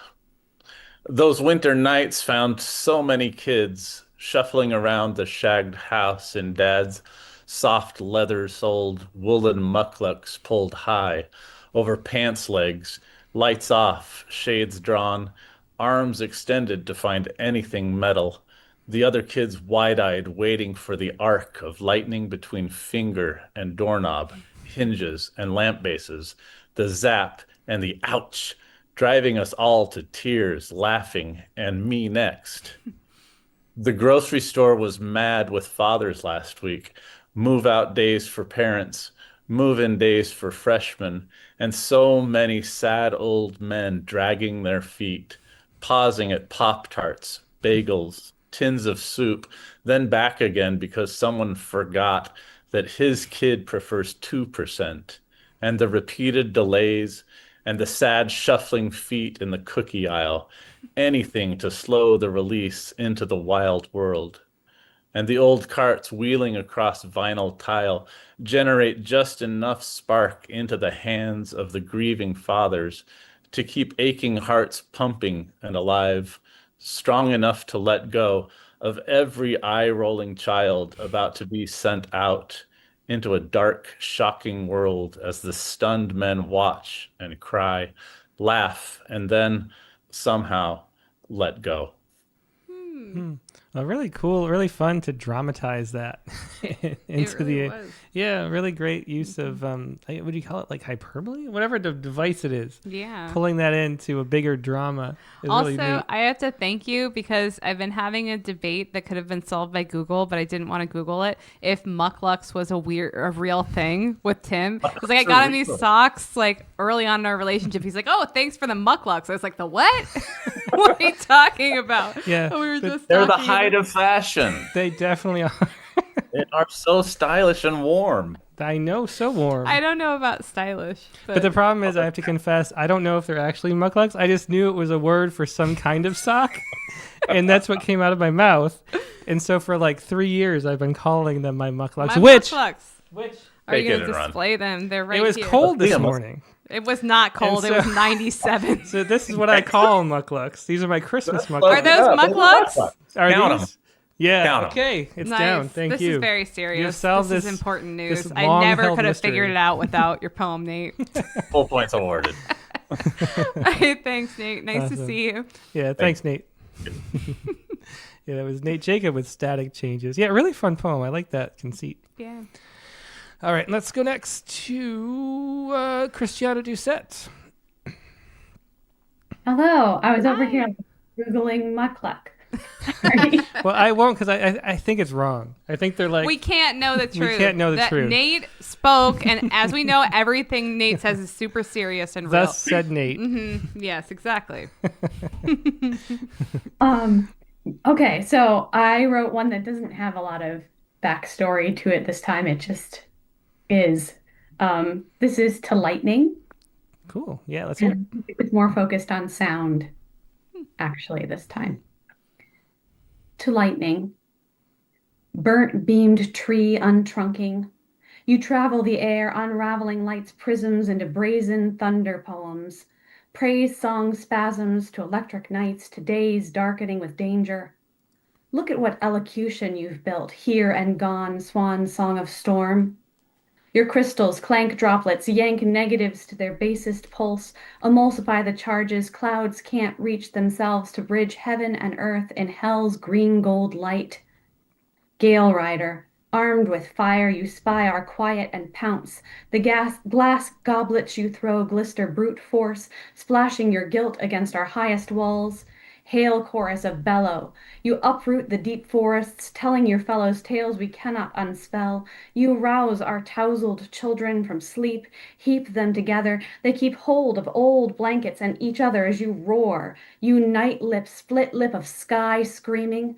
Alchemy's arborist, you slip limber branches to the steeple, to the treetops, to the ground. Your unwound power harrows sky's dark towers and roots the sand in glass. You pound the power amassed above into the earth, to burst the surly bands ringing the white oaks, to blast the dark to light and leave your choking phantom figures flashing ghosts across our broken night. Wow. Yeah, lots of energy is that lightning strike of a poem. Yeah, the broken night after a storm is it really feels like it should be a cliche, but it's obviously not. That's interesting. Yeah. Yeah, good point. Yeah. Yeah, well, thanks so much for sharing that, Thank Christiana. you. Yeah.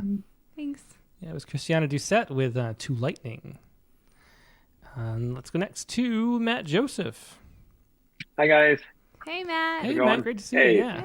Yeah. All right. So I think the only explication I'll give is if folks don't know, a Van de Graaff generator is that steel ball that people can put their hands on that makes the hair stand up and has a little spark of electricity that you can actually touch. So I needed that. Thank you, Matt. That was got important. it. So, okay, good. So my poem is called At the Exploratorium, a Van de Graaff Generator. Sings the song of electrons, summons the music from our marrow, calls to birth the body electric, diegetic and eclectic, makes our hair run away from itself the way rain runs away from a cloud, makes of lightning something thimbleful, worthy of a giggle, not a gasp. Is this what Zeus was on about? This mouse fart of a zap? So much less than my memory of the static serpent waiting for the hand of any kid, bold or dumb enough to touch the gleaming steel knob of my third grade classroom door. This cannot be a branching stream of the river subatomic, which spills into our houses, cities, nation states, feeding the corpse light of our phones splayed across our sagging faces as we root like truffle pigs through each day's finest nightmares, trying to choose which one will tuck us into bed. It can't be a second cousin, even twice removed, of the artificial wind that blows this new intelligence we've conjured from a hole in the world where our voices go to belly flop and die, this F5 funnel cloud of synthetic words that make us doubt our history, our story, and ourselves. It can't be of the same planet, not the same goddamn dimension, this rabbit sprung from a baseball cap, because what else to call it but magic, when a gray man in a rumpled suit at the end of a day spent milking money from reluctant stones comes to this place where children run wild, rests his hand on a gleaming metal ball, and as his thin hair begins to rise along with the corners of his mouth, says, "Oh," as if remembering something incredibly important. It's a very satisfying ending. I have to say too that the corpse light of the phones is really brilliant. Like after you read that line, it couldn't yes, that is the exact way that a phone lights up a person's face. It's exactly what it looks like because it's that creepy, super like medical looking light. Like that is really brilliant. It's perfect. Yeah, Yeah, that is a great line. It makes me not want to look at my phone, and which I appreciate it also. So thank you.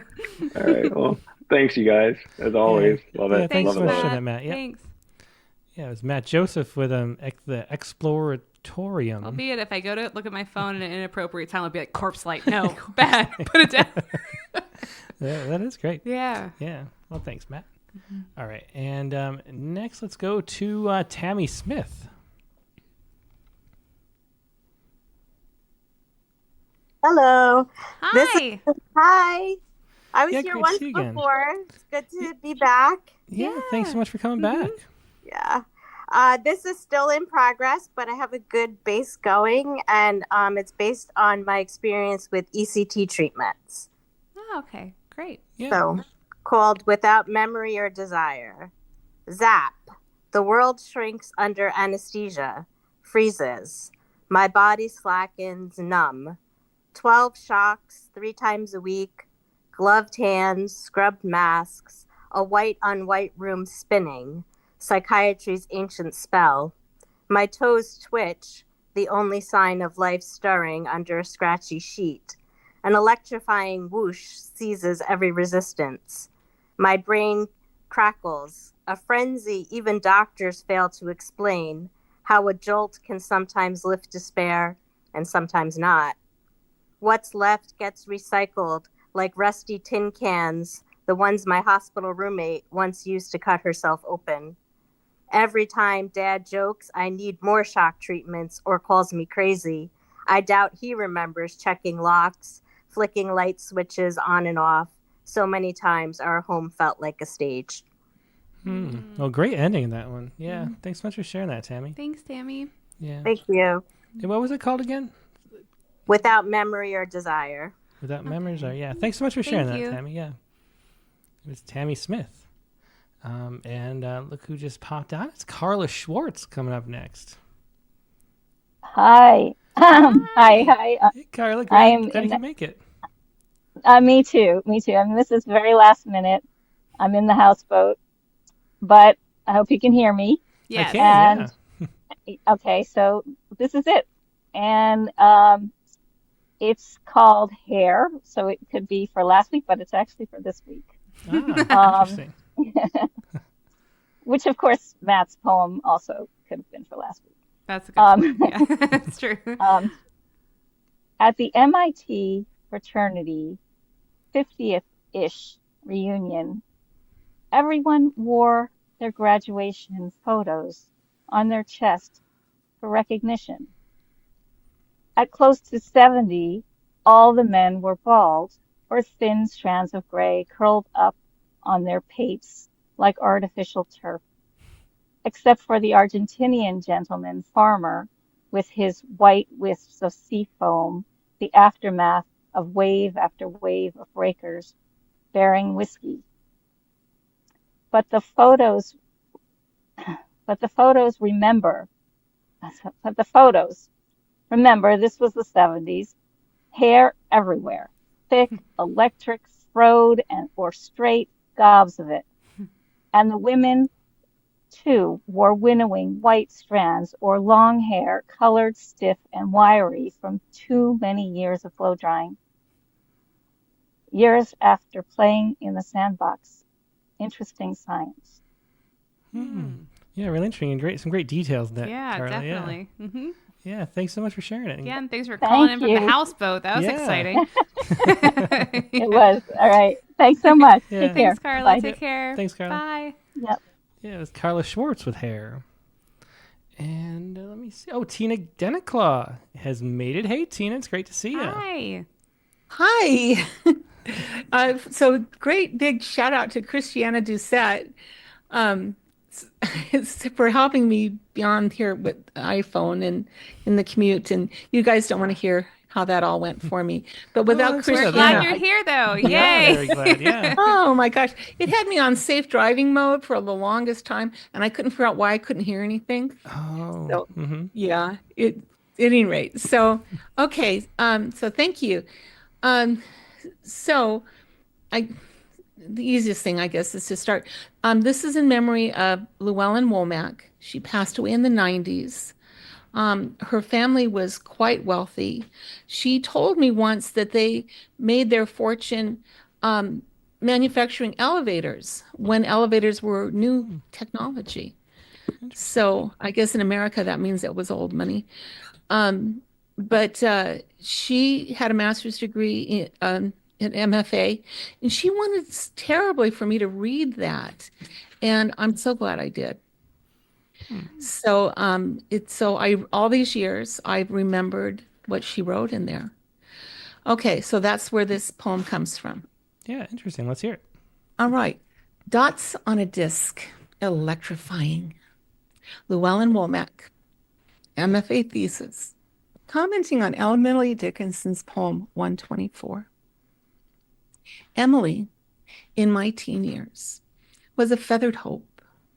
I was waiting, a caged bird. She whispered the wisdom of seeing beyond, singing one's own song, never stopping at all. Decades later, I could feel Shelley's surge in her words, sparking life to both grotesque and tender, waiting for the soldiers to come home, waiting for her own life to begin. Poets aren't meant to be alone in this world. We are a mirror to the world, yet we need a mirror to ourselves. Is my verse alive? Nearly 200 years since, and still she brings us into the interiors. Yes, Emily, it is alive. It lives. Very tender poem. Thanks so much for sharing that. Thank you. Thanks, Tina. Yeah. Thanks for listening. And thank you to my husband for being so patient in the traffic getting me home. Aw, that's sweet Yeah. of you. Thanks, He was yeah. under pressure. Aw. Well, definitely drive safe. Yeah, though. definitely. All right. First and Yeah. foremost. Thank you. Yeah. All right. Thanks so much, Thank Tina. you. Yeah, that was Tina Denniclaw with Dots on a Disc. Yeah, and that iPhone is me, but I don't know how to get it off now. Okay. That's okay. That's all right. Yeah. Thank you, though. Okay. Okay. And let's see. To wrap it up, last but not least, let's go to and read Ted Guevara's poem. And Ted says that the public reception and the lament here are typical where I hail from, or probably from my mother's time. I haven't gone home for 15 years. Maybe it's still the same. I know the grid system in cities and towns are modernized. Okay. So this is conductivity. Here we go. No, there we go. Okay. Conductivity. She says she cannot go out in the downcast. She's too attired in black. She's afraid of sudden rain. There's too many telegraph lines in the sky. Overhead is the direction she has referenced to these past 3 months. Her husband had warned her, warns her still that if she bathes during a thunderstorm, danger may spark through the pipes and do the unexpected. To her, he didn't think this way because he had been a grid engineer. He just thought the worst of dissolved ions and voltage. In everyone's eye, she was plain but pretty. It had been their wealth that made her queen-like in town. The purple silk dress she used to wear added to her highbrow. But in truth, she was the opposite. She ignored them and kept her eyes up, as if turning a new leaf. At Carpet Mart, she expressed a wish on buying penny floor tiles. She said it would be perfect in the bathroom. The clerk, who thought she was beginning to let loose, agreed. Once they were installed, the exquisiteness, the gleam, made her stay in more. And when it stormed, she let the tub overflow while she stood by, focused, conductive, bare in her feet. Yeah, really interesting there. Conductivity by Ted Bernal-Guevara. Thanks for sharing that as always, Ted. And that's going to wrap up the prompt lines for tonight. Let's go to a haiku really quick. And what's the haiku? Oh, yeah. So this is the haiku for this week. This is your haiku, to be clear. This is my haiku for the week. Surprised by its arrival. Yeah, so my father did pass away this week. And my brother went there to visit and to see him off. You know, there's more to go. I haven't spoken to him for a very long time. And one of the things he said was that the furniture was still the same, which is strange to think about after all these years. So here's a little furniture haiku right here. The furniture he hauled from state to state, changing state. That is this week's haiku, and that's going to wrap up the show for this week. Now, what is next week's prompt going to be, Katie? I'm going to wait for you to pull it up before. I'm pulling it up, and here we go. Okay, so we are going a little bit more specific here. Mm-hmm. So pick a specific obscure award and write a poem about it. So what I mean by specific obscure means ideally, I think we want to find a real obscure award. I made sure and did my homework before signing this, and there are a lot of weird awards out there. So that's kind of the direction I was thinking of, not like write a poem about giving the neighbor's dog the award for like cutest tail or something. What about the Dundies? The Dundies. I know. I already went. I was thinking about the Dundies. I love that episode of The Office. A great episode, anyway, yeah. Maybe for homework, watch that episode, but don't write about it so we can talk about that too, because that wasn't easy. But yeah, something like that. There are a lot of options out there. I thought it would be fun to like learn something, and then again too, we'll get to share like what the weird award was when we read our poems next week, which will be right after hearing all the Rattle Poetry Prize finalists and the winner as well. I thought we would show everybody the winner right now. Why not? Because you've stayed so late. So here is this year's Rattle Poetry Prize winner. It is right here. It's right somewhere there. In the stack. It's somewhere in the stack. We haven't chosen yet, but the 25,000 poems or so are narrowed down to about 50, 60 at this point. And we can say they're good poems, guys. They are good poems, surprisingly. Yeah. Who would have thought? Who would have thought? So how many entries was it again this year? It was roughly? Like over 6,000, yeah. So a lot of poems. Yeah, a lot of poems in there. Well, anyway, we're going to reveal who the winners are and hear from some of them next week on the Rattlecast. That's going to be the episode. We'll try that out. So that's going to be episode number 309, Rattle Poetry Prize winners. The big announcement. We'll see how many people we get in. You know, it's going to be fun. We are going to have an interesting, different crowd than we usually do. So we'll see how that goes. But I'm super excited for the prompt lines. It's really going to feel like the after party. I always kind of think of it as being anyway. It definitely is the after party. Really and thanks for being here through the prompt lines. Thanks to you, Katie Dozier, for doing this with me every week. Well, thank you, Timothy Green. Oh, well, yeah. Practicing my speeches. I know. All right. Well, we'll see everybody next week. Rattlecast number 309. Your prompt, pick a specific obscure award and write a poem about it. That's going to be the regular time, Monday, September 15th, 8 p.m. Eastern, 5 p.m. Pacific. Hope to see you there. Hope you have a great week. In the meantime, we'll talk to you later. Good night. Good night.